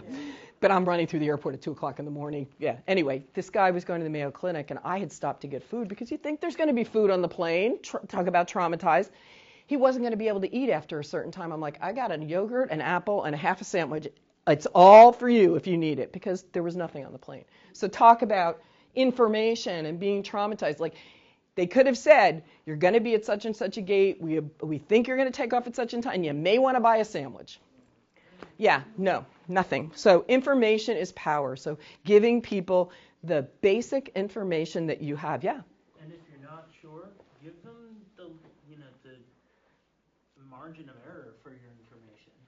So like, yeah, we think we're going to be at this gate. It might change from there. Right. Just tacking that on. Right. Is a lot. It's something that it's acknowledging that the people are there, right? So you're not just like fending for yourself. I mean, literally, we were like cattle going from gate to gate to gate, and then they didn't tell us, and all of a sudden the plane was boarding. I'm like, at a different gate.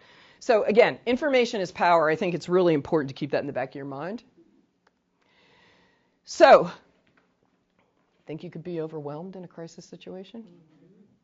Think you could be overwhelmed because there's 12 of you and 400 of them?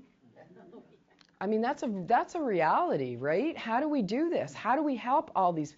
Because we're all helpers in this room. I could tell you that because you wouldn't be here if you went 6 hours on a Sunday. It's ridiculous. But we're all helpers, and we wanna help people. And you're like, there's 12 of us. There's 400 of them. So you break it down, but you can be overwhelmed, and you need to take care of yourself. Again, listening means, I love this. Listening means you're not thinking about what you're going to say when the person stops talking. Have you ever done that? Oh, yeah. You don't want to, okay, well, if they say this, I'm going to think. You just, it's a natural kind of, because then what's happening if you're doing that? You're not listening. And they're going to know that, right? So your focus needs to be on the person or the people that you're working with. And if you don't know what to say, don't say anything. This is that cultural piece in North America where we cannot sit still and say nothing. I have had people say to me, can you just sit with me? Yeah. Try sitting with somebody and not saying anything for like 25 minutes. What do you do? I mean, your natural instinct is, are you okay? Can I get you something now? And it's been 37 seconds because you just are not used to saying nothing. So it's something you need to, if someone asks you just to sit with them, that's what they need. They need a presence there to ground them. They don't need you asking questions, offering advice, telling them about your crochet project that you did last week that failed. They don't need any of that. They need your physical presence. Okay? No questions? You guys are like, you're going to be so sick of talking to me by the end of the day. What are we going to do? Meet their basic needs. Accurate information. Promote hope when it's appropriate. And there are ways to do that. And everything's going to be okay. You don't know that. Encourage people to get involved. And like I said, people tend to get involved. They want to help other people. Think about the marathon. People dove in to help other people. People who were not trained clinicians, people who were not medics, they dove in to help people or to get people to safety or whatever. People want to help in general. When there's a crisis, people show up. Now, as our medical reserve, we don't take spontaneous volunteers. So when the vaccine became available, we have a really small unit. I'm the coordinator of the Duxbury Bay Area, the assistant coordinator of the Duxbury Bay Area Regional MRC. We cover 5 communities on the South Shore. I think at the most we ever had in our unit was 200 people, and maybe 30 of them are active, like show up every month for trainings. We had 400 people apply in less than a month and a half because they all wanted their vaccine. We weeded them out, and there's some people that stayed and some people didn't. We kept all of our registration stuff there because I knew that was what was happening. And people were upset, but I'm like, I'm not doing all this work. 400 people is a lot of people to put through MA Responds and figure out if they've taken your trainings. But people do show up. For Katrina, there were 1 million spontaneous volunteers, and people made donations. If you're ever making a donation, find out what they need before you drop everything that's been in your garage for 2 weeks. There were warehouses of stuff for those people. There were like stuffed animals. Okay, never give a stuffed animal because there was furniture. I mean, they're literally a warehouse. So people want to help. So encourage them in the moment and tell those other people to join an MRC and get credentialed. Helping people connect to loved ones. Again, we talked about the phone. We talked about what's available in the situation. And listen to those who want to share their stories. Again, critical incident management, stress management, that was what you did. Tell me what happened to you in detail, like you're a voyeur, right? It's not but seriously, because some people are like, oh my God, what happened next? I mean, that's what it feels like to them. If they want to tell you the story, they're going to tell you the story, but it's not something you want to prompt from them. One, it can re-traumatize them because they're living it again. And two, it just feels icky. Well, to me, it feels icky. To you, it might not. It might be really writing a book. Who knows? Things to avoid saying. I have a list of these. Making promises, everything will be okay. In a million years, you're not saying that. I mean, unless you know that that's the case, you might say you're safe here, right? Right now, we're good. anything I can get for you. Making promises that can't be kept, again, forcing people to tell their stories. Telling people how they should have acted. Well, maybe you shouldn't have left the burner on the stove. Criticizing, this happened, 2 shelters I was at. Criticizing services in front of others. I had staff that were criticizing the food at one of the shelters. This is really bad, but they're bringing pizza in for the staff in the back. It'll be there in an hour. Are you kidding me? I sent the person home. But people, they do. Or, somebody's criticizing the food. The only time I criticize food, sorry, Red Cross, peanut butter crackers are not okay to have in a shelter for me. I don't do it because the chance of allergies. So I might say to whoever's running it, can we move those peanut butter crackers to another area? I'm concerned about somebody's health. That's not criticizing it, although I think it's ridiculous. It's like nuts on a plane, which they don't really do anymore. But Pistachios. Yeah, almonds I can do, but I'm allergic to. But nuts on a plane. Do you have an EpiPen I can use? Because, so you don't want to, and people do. They criticize, they don't have that great grilled cheese sandwich that I had. And being quick to give advice. Well, if you do this, you'll be okay. And I know from my experience that, and people do that, they think it's going to help people feel better. Not a good thing to do. What we can do is avoid these kind of statements. I know how you feel, right? We talked about that. Be happy for what you had. It was only your cat, it wasn't your child. Right? I mean, people don't understand that pets can be family, and why would you? But I've heard people say that because they think, well, it could have been a human. Well, it's for that person, that was their baby, that was their child. Life must go on, you'll feel better. It's God's will. These are things that we didn't have to search very hard to come up with a list, and we had about 30 times more than what you see on that screen. People, it's that whole thing of not sitting in silence again, right? We have to say something, so we just talk. Not a good thing to do. It'll help if you talk about it. No, maybe not. So some safe and sound questions. Would you mind? And you're not leaving for your end of your shift in 14 minutes, so you're not going to ask that if you are. What can I do to help you at this time? Do you have any questions I can try to answer for you? So that's a really good opening to find out. People might be, they might at that point say, well, do you know if there's medical services here because whatever? Or do you know, I brought some of my medication. I brought my medication for my cat. It's one of my inputs for a training I'm doing next week. But I don't have my medication. Do you think there's some? Do you know what medication it is? It's a little blue pill. Okay, but I would get medical and we'd figure it out, right? So asking that is a great open-ended questions. Always a good thing to do. I like the right now part of that too. Yeah. It's true, because again, immediate stuff. Well, you can help me find somebody to sell my house that just burned down. Yeah, that's not going to work out. Yeah. This may seem like a weird question, but is there some form that people carry that's a medalist for people to So, did everybody hear the question? So he wanted to know if there's a form that people can carry that you can have your med list on.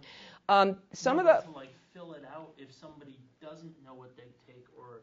Well, on intake, for a shelter situation on intake, there are questions about medical questions and medications, and do you have them in that. For people to carry, I remember my grandmother being hospitalized, and my mother said, oh, she's allergic to penicillin. I'm like, no, she's not, Grandpa was. But I said, do you know what medication she's on? And she goes, no. And then I didn't know what medication my mother was on when she was in the hospital. I made sure she had printed out a little thing. You can get little cards. I think you get them online, but I think a lot of the hospitals also will hand them out, which is very helpful, especially for people on numerous medications. And I always tell them to update their medications because, they've got a list that was from 2016. Okay, that drug is not even on the market anymore. Well, or they know what they take, but they don't know how much they take. Or when they take it. Like my husband can rattle off all the meds he takes. Yep. And he can even tell you what he takes in the morning and what he takes in the evening. Okay, you take this drug. How much of it do you take? 10 milligrams or 30 milligrams? Right. No idea. The average person doesn't know that. No, it's true. Yep. Not everybody has a smartphone these days, but taking a picture of the list of meds. Yeah. Great idea. Great idea. You have it in your phone. That's true. Then it's in your phone if you manage to get your phone out of the fire or wherever you were. So yeah, but I mean, I have it.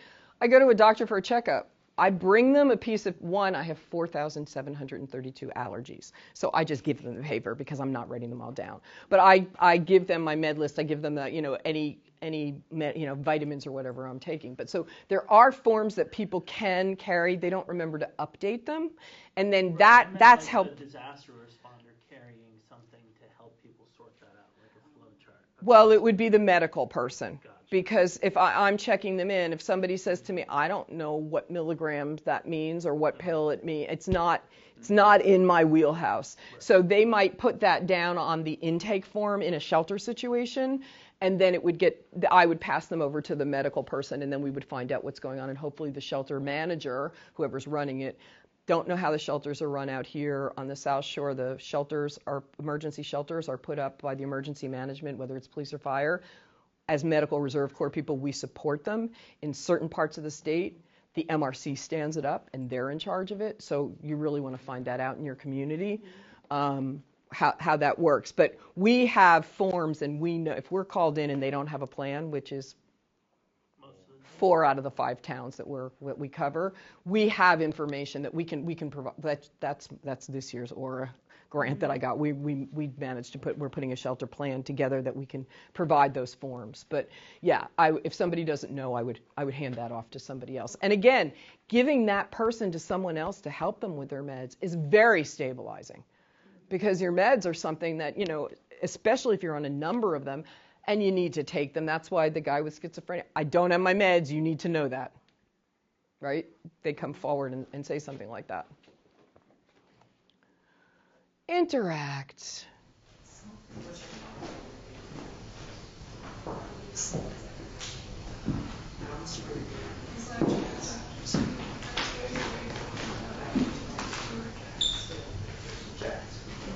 Yeah, she was really nice. In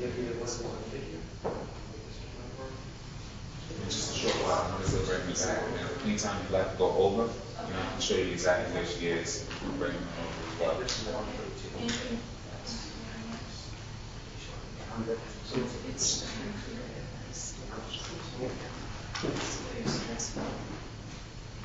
Now, does anyone else in the street like to get in touch with to let them know the situation? Yeah. I have a very close friend.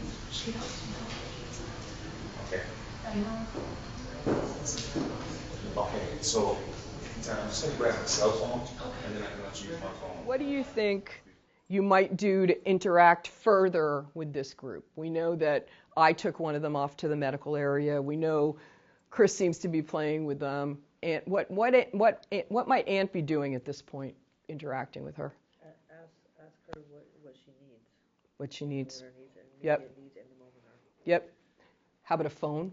Is there someone you need to contact? Because we haven't really asked her that yet. Is there somebody? But you know that the 2 kids aren't hers, so there's the first person that. Right. Can we help you contact someone about the 2 kids? Exactly. I think what she says in this is, there's a friend who always helps me out. She doesn't even talk about the kids. Again, this was really spontaneous. She said, there's a friend who really helps me out all the time. I mean, we don't know what her mental health condition is, right? And I'd like to call her. And Aunt says, let me go and get you a phone. Let me see what I can do about that. So immediate needs, what are your needs? There's somebody who can help me, social support, right? So with the kids, have they eaten? We don't know. Do you know if the kids have eaten? Again, that woman at South Shore Hospital, when I said, well, come on, kids, let's go get you something. And she was on me. You don't know what their allergies are. I'm like, no, I don't. But you're not their mother. And you just told me you weren't their mother, kind of a thing. So people will take ownership of other people in a situation like that because she's trying to keep them safe, even though she said they weren't hers and she wanted nothing to do with them, kind of a thing. So you get a lot of mixed messages.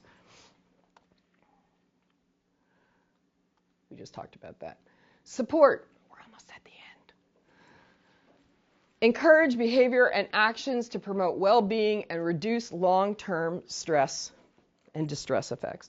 We've been doing that the whole time. All of these things, coming up to somebody, right? Interacting with them, helping them stabilize. These are all ways to support, again, that colored, circle, that everything overflows. So encouraging them to take some steps, not assuming that they're helpless and can't do anything. So again, we're going to identify their immediate medical, psychosocial, and psychological needs. What's going on with them? What can we help them with? Support them and refer them if there's referrals within, if you can refer them to another supervisor who might be able to help them, to the shelter manager saying, this is what this person needs, and I don't know what to do with it. I've gone to my supervisor. My supervisor said, check with the shelter manager because they'll check with the emergency management department. Can they get medication? It's a big left out of every plan. Used to be with emergency dispensing sites. Anybody familiar with that term? So you all just work them. Emergency dispensing sites are just that. They dispense medications for people. So on the South Shore, Plymouth nuclear plant, we didn't dispense anything, but if we had to, we could dispense KI, which was really only going to cover your thyroid, but everybody thought it was going to make you fine. You just did an emergency dispensing site with all the vaccinations, right? That's what Massachusetts calls them. If you're any place else in the state, in the United States, they call them pods because you guys have to be different than everybody else. Massachusetts has to have their own thing. So they're pods everywhere else, but they're dispensing sites, and people come there and you give them whatever resources and referrals and stuff that they need, or the medication that you all got for your vaccination. Come on. And help them to access the services. So by that, I mean, we've been talking about that, but guess what? They don't have their glasses. They can't fill out that form when they come in. Access to services could be as simple as reading a form to them so they understand it. How many work vaccination clinics? Anybody need help understanding all that stuff that they gave you? Yeah, I mean, it was a lot of information, and people were really anxious because it wasn't really authorized. That's what you heard. I only worked a clinic for first responders, so I didn't have to deal with that. But we gave them a lot of information because information is power, right? So helping them access that information, that's a service, right? And encouraging independence. You really don't want to, doing everything. Like when I asked Lisa, do you want to take Celia over or do you want me to do it? I gave her an option.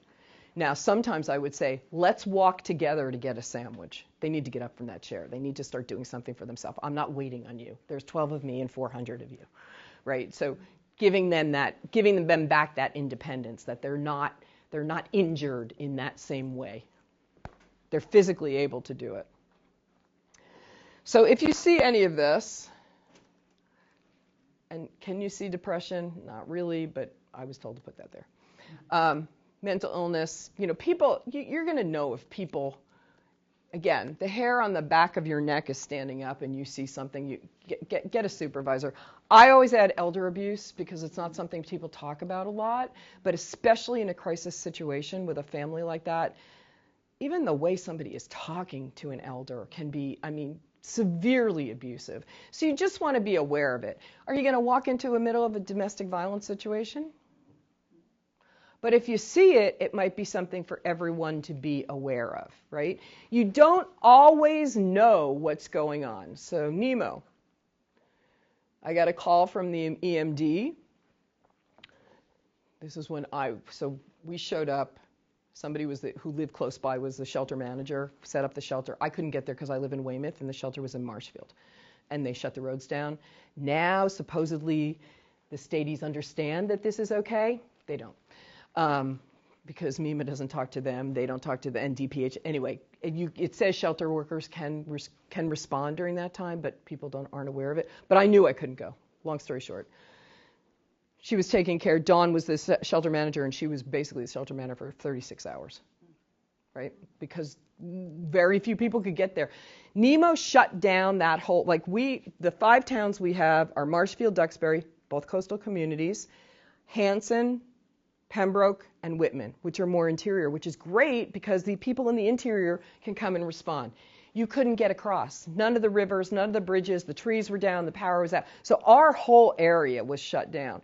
So and you couldn't drive anywhere. So I got there And we sent Dawn home. She didn't want to go home. This is the taking care of yourself. Don't remember why I'm saying this, but this is taking care of yourself part. And, you know, I came in, I was fresh, I had sort of slept, and I was then there for 36 hours as a shelter manager because I thought I could do it all because I was fine. They finally got me to go home. This particular shelter, there was really no place for volunteers to be out of the way so that they could take care of themselves. There was a room with gym mats. The new shelter plan I just wrote for Duxbury has a complete, I just showed you, there's an area, it's actually near a secret cafe, so there's food for us. But they sent me home. They should never have sent me home because I was one of these people, right? I got home, don't remember the ride, woke up the next morning, naked, clothes in the, dishes in the sink, was home alone, don't remember eating, don't remember going to bed, don't remember the drive home, because I wasn't taking care of myself. So really, they should have been giving me support. They should have said, we're not letting you go, right? Which I would have ignored them anyway. But that's, when we talk about taking care of yourself, those are things to remember, to be aware of. So myths and realities. Disasters are accompanied by mass panic. Did we really see mass panic after, because it's on TV, so, and were any of you at the marathon? No, okay. Did we really see mass panic? We saw people running away from the explosion, which they should do, but we didn't really see, we saw people then running back in to help other people. So everyone thinks that in a disaster, I mean, even 9/11, people were going back in to help other people, right? So we don't necessarily see mass panic, but that's the myth. Anyone who's affected by it is completely helpless. Well, clearly they're not. And they need outside assistance, and they're going to need it for a long time. Now, are there people that are going to need outside assistance because they have no home, because whatever happened, or they end up being diagnosed with PTSD because they didn't get help initially, right? Yeah, but it's not the majority of people. We're really resilient. We don't think we are, but we really are resilient. So after the initial shock, most people behave in an altruistic manner. So initial shock, and then people aren't even in shock. They just, like I said before, I respond, and then I go into shock afterwards and crash. Some disaster survivors are the first to respond. And after a disaster, a flood, power outages, people really don't want to stay in a shelter. And really, if you haven't been to one, you really don't want to stay in a shelter. It's not, so they'll pitch a tent. I mean, unless it's 12 degrees out, and even then, they want to stay. They don't want help from anybody else.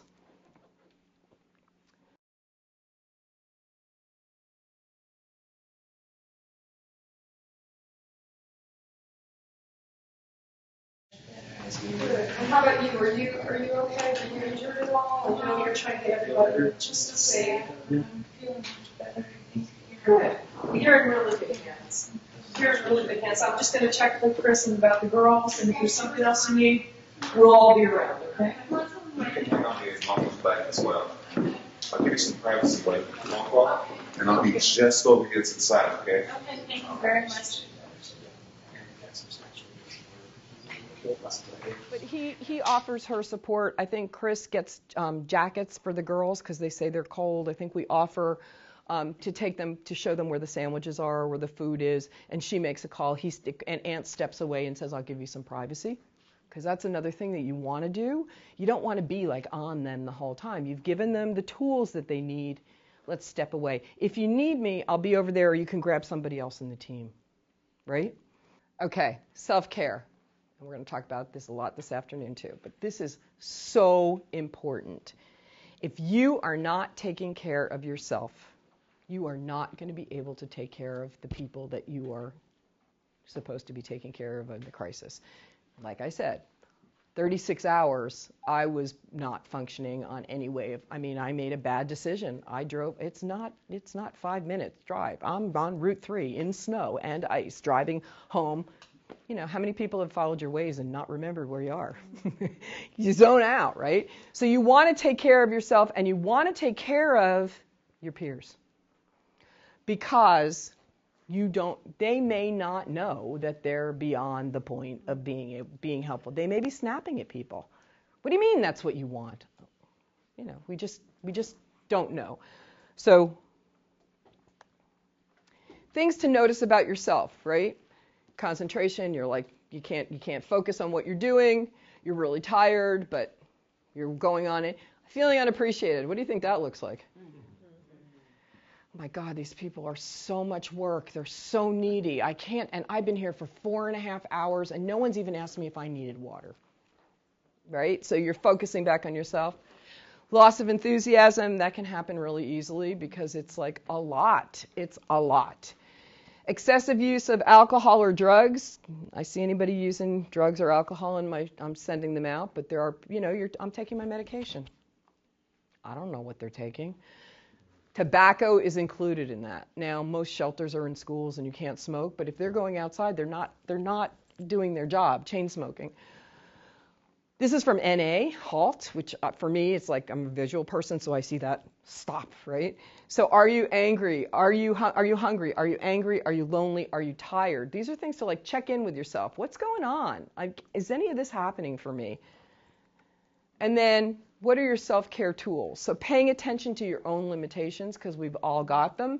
Monitoring your pace, what you're doing. Limiting your caffeine and tobacco. And really in a shelter, that's really, you down caffeine. You just down caffeine. Drinking enough water, which I'm not doing right now.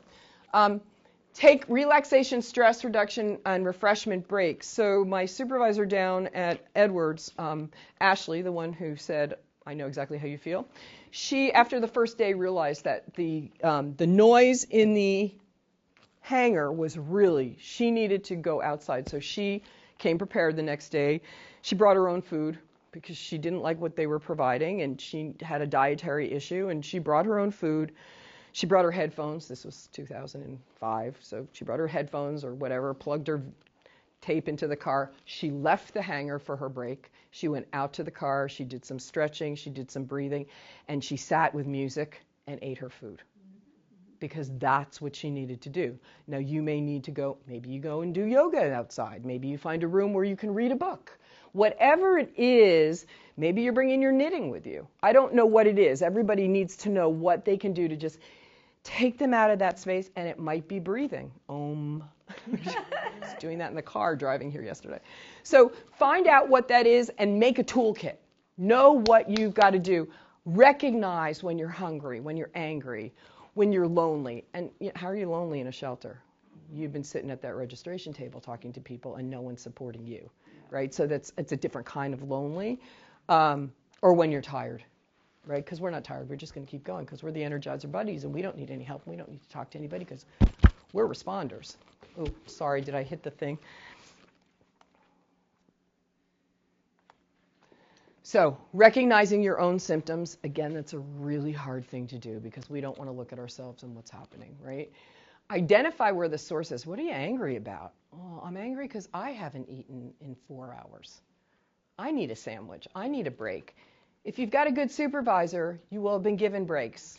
I'm a good supervisor. I check in with everybody. I make sure that they've had their breaks. Is there something can I bring you a water? Do you need a power bar? Is there something I can do for you? Do you need a break? Because as a supervisor, I need them to be doing their job. I need to be doing mine, and we need to support each other. And then make a change. Get your little self-care tool, whatever that little toolkit is, bring it with you, put it in your fanny pack, wherever you're wearing that fanny pack, and have it with you. Is it, are you playing solitaire on your phone? Is that what takes you out of the moment? Whatever it is what you need to be aware of and what you need to bring with you. Individual care. Okay, so what have we learned? OASIS. Observe, approach, stabilize, interact, support, right? So those, and we're doing those all at the same time, right? I mean, there are steps, they're on your card. You can look at those actions for responders, but it really all melds together. It's not a step by step by step. It was just, again, easier for us than the 8 or 12 steps that were Red Cross PFA. There's a lot of PFA out there. There's a lot online. I'm really glad you guys are here today because I really think you need that interaction that we're going to have this afternoon, and you need to practice that sort of thing with people. Even when you do that, it's not easy because am I approaching that person the right way? Well, what if they don't speak English? I'm not comfortable talking to somebody who doesn't. Is there an interpreter? Can I use my phone? There's a lot that goes through your mind. So I am not showing the whole video all at once. I'll just flip right through it because it's too much and the videos really are terrible. Oh, come on. Next. There we go. So those are all of them. So is there anything that you might do for this group that we didn't talk about? Anything that pops into your mind from your experience that you might want to consider? It's something to think about because everybody is not going to react the same way. Everybody's not going to approach somebody the same way. Has anybody had experience? I know some of you work in this industry. Is there something you can bring to the table? Let us know that when you've had an experience that you might want to share. No sharing. Okay, thank you. What came up for me is I might ask them, if they have any concerns around safety, because we don't know where these folks are coming from, if they're in like the domestic violence. Can you guys hear that? No. So she would ask them if anyone had concerns around safety because you don't know what situation you're coming from. Now, your job is? I'm public health outreach and EMT. Okay, so EMT and public health outreach. So you could ask them if she's safe, if there's domestic violence going. Is she going to answer you? Likely not, but maybe. You never know.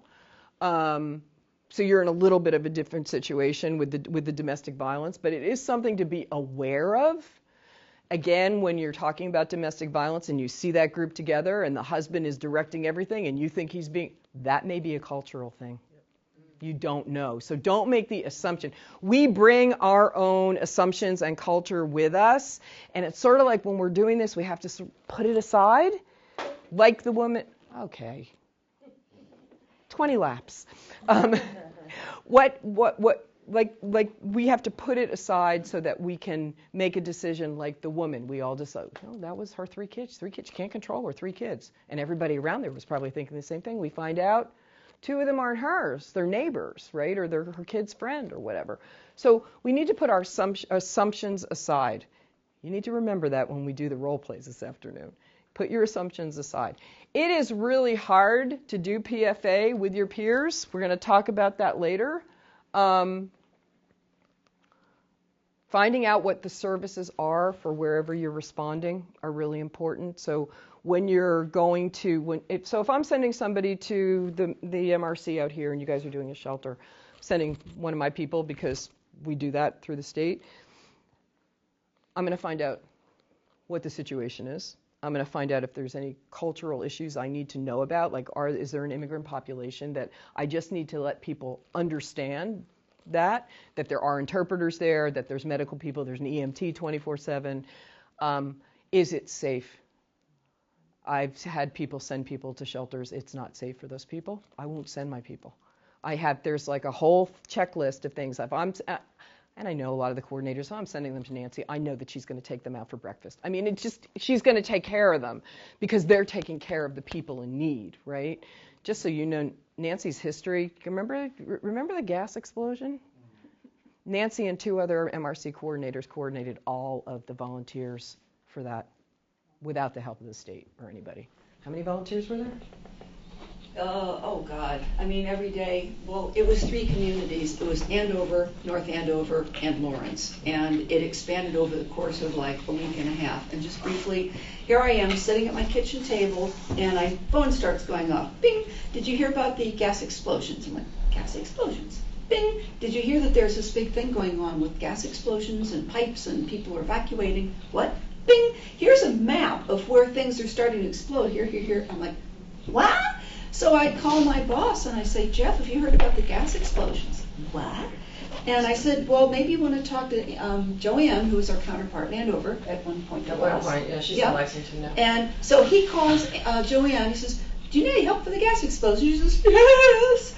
because her MRC was in one of the communities, and they were affected. And at the time, contracts were being figured out for the state, so technically none of the three of us were even working. But what are you going to do? I mean, there's a disaster happening, you're going to respond. So for the next 10 days, Joanne and Lisa and me, Lisa Jackson, the one with blonde hair with the kids that aren't hers. The three of us are on the phone, round the clock with each other, sending emails, sending texts, and calling. And it's a beautiful thing, because the three of us were coordinators. We were getting live updates from our pals in these different communities. Okay, so Lawrence has a shelter that was set up between the Red Cross and NEMA, but we also sent people. And this tiny little pharmacist that we had said, I'll go. So we had her go, and she did the first shift. I didn't even know till afterwards. It probably wasn't all that safe, but you just assume there's going to be police and it's going to be safe. This tiny little woman has to walk back out to her car, and I'm like, ugh, boy, we dodged a bullet with that one. So that was the first lesson. Just you assume it's going to be safe because they're inviting volunteers, but double check. Right. That nothing happened, thank gosh. We sent a couple other people there afterwards, and it was daytime and not a worry. And they were setting up Red Cross overnight general shelter in Andover, and they were doing the senior center across the parking lot in Andover, and then North Andover had like psych first aid and counseling and all that, and they were giving out heaters. Bottom line is, it was great that MRC people knew our volunteers, knew each other. How many people do you need? What kind of people? We don't send warm bodies. The senior center had a lot of. Anybody seeing an elderly person without their meds, with their schedule all screwed up, having to go to a shelter, sleeping on beds that aren't theirs or aren't comfortable, and high off the ground. Yeah. And then we found out things like, okay, in the medical special needs aspect, somebody had their medications in a bag right there, not secured. Bottom line is we kept each other in touch all along. We need at least 2 medical peoples, and the nurse would be sitting across the table from somebody, noticing they're starting to go like this. So their job was to call the ambulance, which is actually right outside in the parking lot, transport. This one's puking. Okay, what does that mean? Dehydrated, no meds. And it was really a great use of MRCs. We all worked together. Because everybody was trained in the areas they needed to be. Right. And you do the best you can, but it was over the course of a week and a half, and of course we were tired. But it's like it unfolds, you respond right then, and this is the glory of having your people trained ahead of time. Right. The fact that you guys are here ahead of time, you're building these skills. I took this class from Lisa. I had it years ago, and I knew the concepts, took it again a month ago, sitting through it again. It's all these other things that reinforce it. So you can't get enough of this stuff, even if it seems like common sense. So and does it seem like common sense to everybody? Like you do a lot of this stuff, right? But you have to remind yourself, hi, my name is, you don't do that in a shelter. Some people are huggers, you know, huggers. Yeah. So the advantage of having trained people, having your protocols, getting everybody some kind of ID and polo shirts or whatever, at least the vest. So, but at least you can grab and go. So if you have to respond like that, do you have a mechanism that can send a blast to all your members? We have an unfolding situation. What's your availability for the next 10 days? Ping, ping, ping, ping, ping. And use whatever database system you have to monitor it. And then you have people that'll serve shifts. I try not to allocate anybody more than 4 hours. Why? Because 4 hours is a long time. People have lives. They're volunteers. They have company coming. They have an elderly relative to take care of. They got to share child care. If they can do it overnight, if they can do the 12 hours, if they can do 36 hours, helpful to know. Or I'm available for this block of time. So, all right, I need 4 of you here, 2 of you there, 3 different communities. And the 3 of us just kept each other posted. DPH had called. We're fine. Go away, quit bugging. We can edit this. I love DPH. But the bottom line is somebody from another agency would call and they're trying to get status reports, and after a while it's like, we have to focus on responding. If we need you, we'll call you. Because it was like, but the point is that the people were trained, and as coordinators, they could send people out to a safe area, and they could make things happen. Right. So the MRC makes things happen. How many people see the MRC on the news when you see a shelter? What do you see? Red Cross. That's right. That's right. So, but there are MRC units. This NEMO unit, the EMD, who was handling the shelter, and we were there, Governor Patrick came to the shelter. There's a really lovely picture of me with him, Tracy and Sue. Cool. And, oh, it's horrible. 36 hours, you can imagine. So, but Paul took him aside because the Red Cross trailer had been there, and that's where it was parked. It was parked in Marshfield. We did use some of their stuff, but most of it was from the emergency trailer in Marshfield. And he took him aside and he goes, I want you to know one thing. And he told every one of the news people that were there with him, this is MRC. This is not Red Cross. I mean, it's hard for our volunteers because we know you're doing this work. We know that you're training for it, but there's not a lot of credit. So we're working on that in the state. And also, I know that we're not well, we don't let, I don't let anybody speak. Our volunteers, we don't let anybody. When you sign in for your volunteers, like this, I'm doing a shelter training at the end of June, and everyone knows we did this for the clinic, the first responder clinic. I do it for everything. There's a huge sign when you sign in. Do not speak to the press. The PIO is, and we put that person's name down there. And we do that for a lot of reasons. We did years and years ago when Duxbury MRC first started, it was like 2005. We did an EDS, emergency dispensing site, exercise. And we had a lot of people brought in. There were a lot of nurses, nothing against nurses. But we were doing a clinic, right? An emergency dispensing clinic. Well, it wasn't, you don't run an EDS the same way you run another clinic. It's an emergency. Well, they talked to the press. And it went from the local paper to the regional paper. I think the Brockton Enterprise picked it up. And it was bad. But our people, they were they had been spontaneous volunteers. And we let them come for we learned our lesson in a number of different ways because our people, again, you don't talk to the press. Red Cross is they have a different policy. So, okay, we got sidetracked. I apologize. Useful though. What might you do if somebody refuses the services that are there? So you know there's food, you know there's clothes, you know they should really they look like they're shivering or medical. What might you do? Yeah? I mean, you have to respect their autonomy, but pass it along the chain. Okay. So let your supervisor know. Somebody that, okay. might seek out services in the future that you're concerned about. So somebody's aware of that person. Okay. Anybody else? Yeah?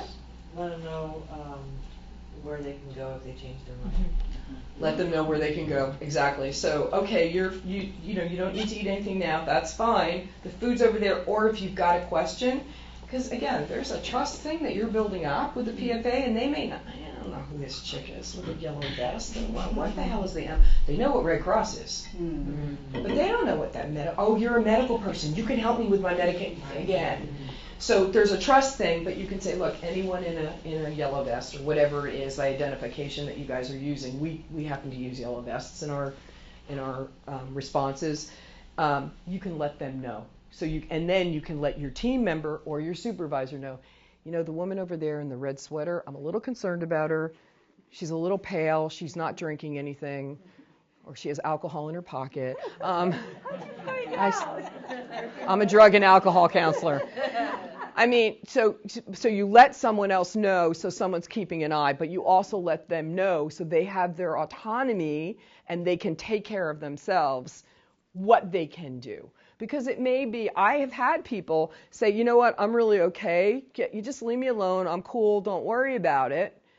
And then a little while later, grab my shelter and they're like, can you answer this? What's going? Because they know me or they ask somebody else. And so there's a rapport being built there that you may not be aware of. But because you have observed what's going on, you've approached them, they've refused, I'm good. Give them the time that they need. Right? So it's a balance. And again, you're going to screw up. You're going to say the wrong thing. You're going to get too close to somebody. You're not going to leave them alone. You're going to talk when they're in silence, that sort of thing. Okay, so other things to consider. Recognizing when to refer. Recognizing when it's above your pay grade or it's, beyond your capability. This is not going well. I need some help. Get your supervisor, get another team member, whatever it is. Recognizing that's really important. How can you help them? Think about what you could do, what's going on there. So recognizing what might be a helping technique, some of the stuff that we're giving you, go back to your little PFA card. What do we do here? What's a responder reaction? Look at your PFA app, which again, I'll show you this afternoon. This is something you might want to take a course on, how to care for vulnerable people, those with access and functional needs. Those people that are elderly are fabulous at home, where they know where everything is, or if they have low vision, they can get around their apartment, they can do everything on their own. We had a gentleman who was in a wheelchair at Nemo, and he was like, I am fine, lived independently, didn't need a thing. Couldn't use the bathroom in the middle school. Didn't want us to help him, and luckily we happened to have a National Guard group that was staying with us because it was a major disaster, and he let them help him but he was like, I don't need a thing, I'm good, I've got what I need, I'm independent, and you have to respect that. And it was hard for him to come back and say, the middle school bathroom, getting a wheelchair around. The school was built in God knows what time, right? So was there access available for him? So what's access and functional needs? If there's a training available on that, I suggest you all take it just so you have ideas of how to address people, what you can and can't ask. HIPAA laws. HIPAA laws are a little bit different in an emergency, although for emergencies, like for this shelter I'm doing, we happen to pack our vests that says medical on the back or behavioral health, or it has the MRC logo and what you're doing, staff or whatever, to dispensing staff on the front too. And in there is a job action sheet for the shelter. They get a little packet when they sign in. They sign whatever consent form because I make them sign it again. They get a HIPAA thing. Okay, this is what, it's not okay to scream out, this guy needs his HIV meds. Right? It's not okay to do that. But there are certain things that somebody lets you know about something that HIPAA it's not a full, and you need to let your supervisor know, or you need to let somebody know. Okay, during COVID, my mother just had COVID, my mom's 88. She had COVID about 2 months ago.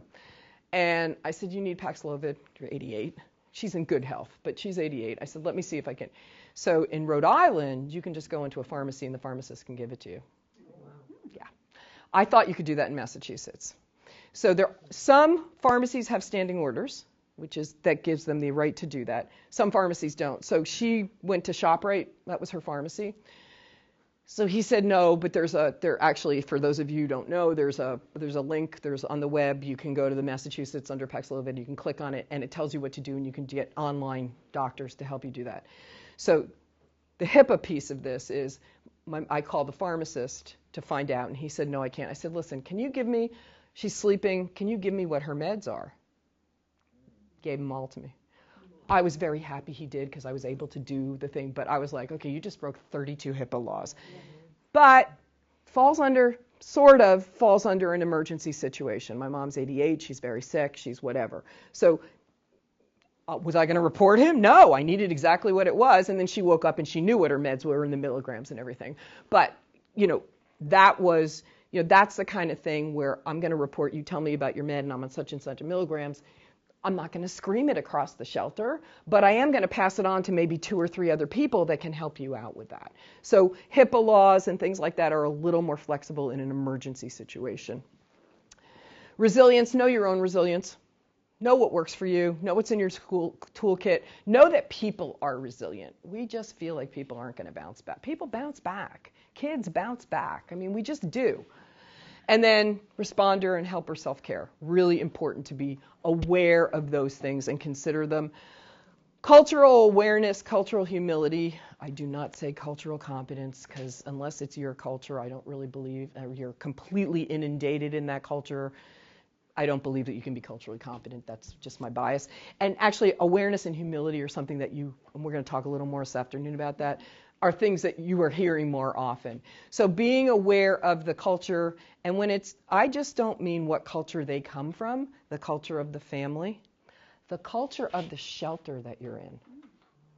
You don't think about that. Like people think about culture and you think, well, this person's Filipino, or this family is this, or that's the way they work, the husband is in charge, or it's such and such a religion and this is what they do. Culture can come down to a lot of different things. So just being culturally aware and understanding that your bias is there and you have to sort of put it aside to, like the woman, these are her children. We just automatically do that. So I would, if you can take cultural awareness, a cultural humility, there's a lot online. I suggest you do that. The other thing I'm going to bring up for this is being aware of genders, especially in a situation in a shelter. I'm old. They, to me, has a different meaning. I understand now and I use it properly, but I had to be sort of taught because they has a different meaning to me. So when they ask about your pronouns, there's a reason for that. So if I'm in a shelter and Nancy shares with me that she'd prefer to be called Nathan, and I might say to her, is it okay to call you Nathan with your family? He may not be okay in that situation, right? So when I talk about cultural, I also talk about gender awareness because it's a safety issue. So I may update that slide with all the elder abuse and all the rest of it, but gender awareness is really important because people can be put in danger. It's a crisis situation already, and I call him Nathan in front of his father, who is going to lose his shit. Right? So you want to really be aware of things like that. So with the HIPAA and personal information, you find out what's okay and what's not. It's a balancing act. Yeah. I wanted to add something to that too. Because Sure. I think most people who don't have lived experience with substance use disorder, that folks who struggle with it, for the layman's term, we use substance use disorder in my field. Folks with substance use disorder, folks with mental health, folks who actively use drugs, they are protected under HIPAA. Right. And mental health and substance use has an extra layer of protection. So, you might be talking to a co-volunteer and not mentioning that you just encountered somebody that was using drugs or that they have ADA protection and they have HIPAA protections as well. So I think it's important to hold that space as well. Right. If you don't have those experiences, you didn't know that. Yeah, so can everybody hear pretty much? Okay, so we're talking substance abuse along with mental health. There are protections. Again, in a situation where they may need, they don't have their, I never say Suboxone right. The whatever. Suboxone, Thank yeah. you. I'm an alcoholic. Medication They don't have their overuse disorder. There you go. So they don't have their medication. You're not going to again scream that across the whole thing. You don't want to do that. But within the HIPAA laws, I might have to let my supervisor know because the medical person isn't down. So there may be a layer within that. So you're supporting them. You're supporting their social and their medical issues, doing PFA with them, but you may have to go a little further than what you think. I mean, HIPAA being, in a box, in an emergency, it's not necessarily. Yeah. It also goes as far as, removing yourself and the other person in the conversation from prying ears and being able to be somewhere where you can have a conversation that may be protected, if you can. And you may not be able to. In a situation, as much as possible, but in a sheltering situation, you can move your chairs over maybe here, but you may not be able to do it. If you can, obviously it's ideal. The other thing is the person may not want to move. They found their comfort in wherever that space is because this drawing is made. Discuss it with another volunteer. Remove yourself. Oh yeah. If you're talking to another volunteer and you can let them. I'm not going to shout it. Yeah, you're not going to shout it across. You're going to go up to. You're going to have a personal conversation without a microphone on, with somebody. So yeah, good point. But again, somebody may have found their comfort place under this drawing in the shelter. You don't know why. It may have some childhood whatever. Yeah. But again, those are things that you don't even consider, right? You don't think about what the surroundings are. Situational awareness is not just the truck coming down the road.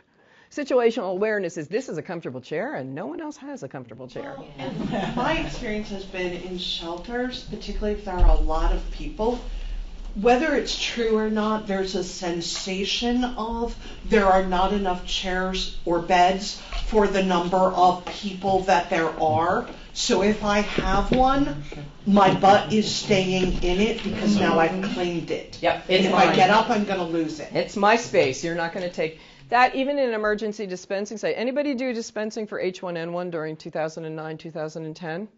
So we did a bunch of clinics on the South Shore.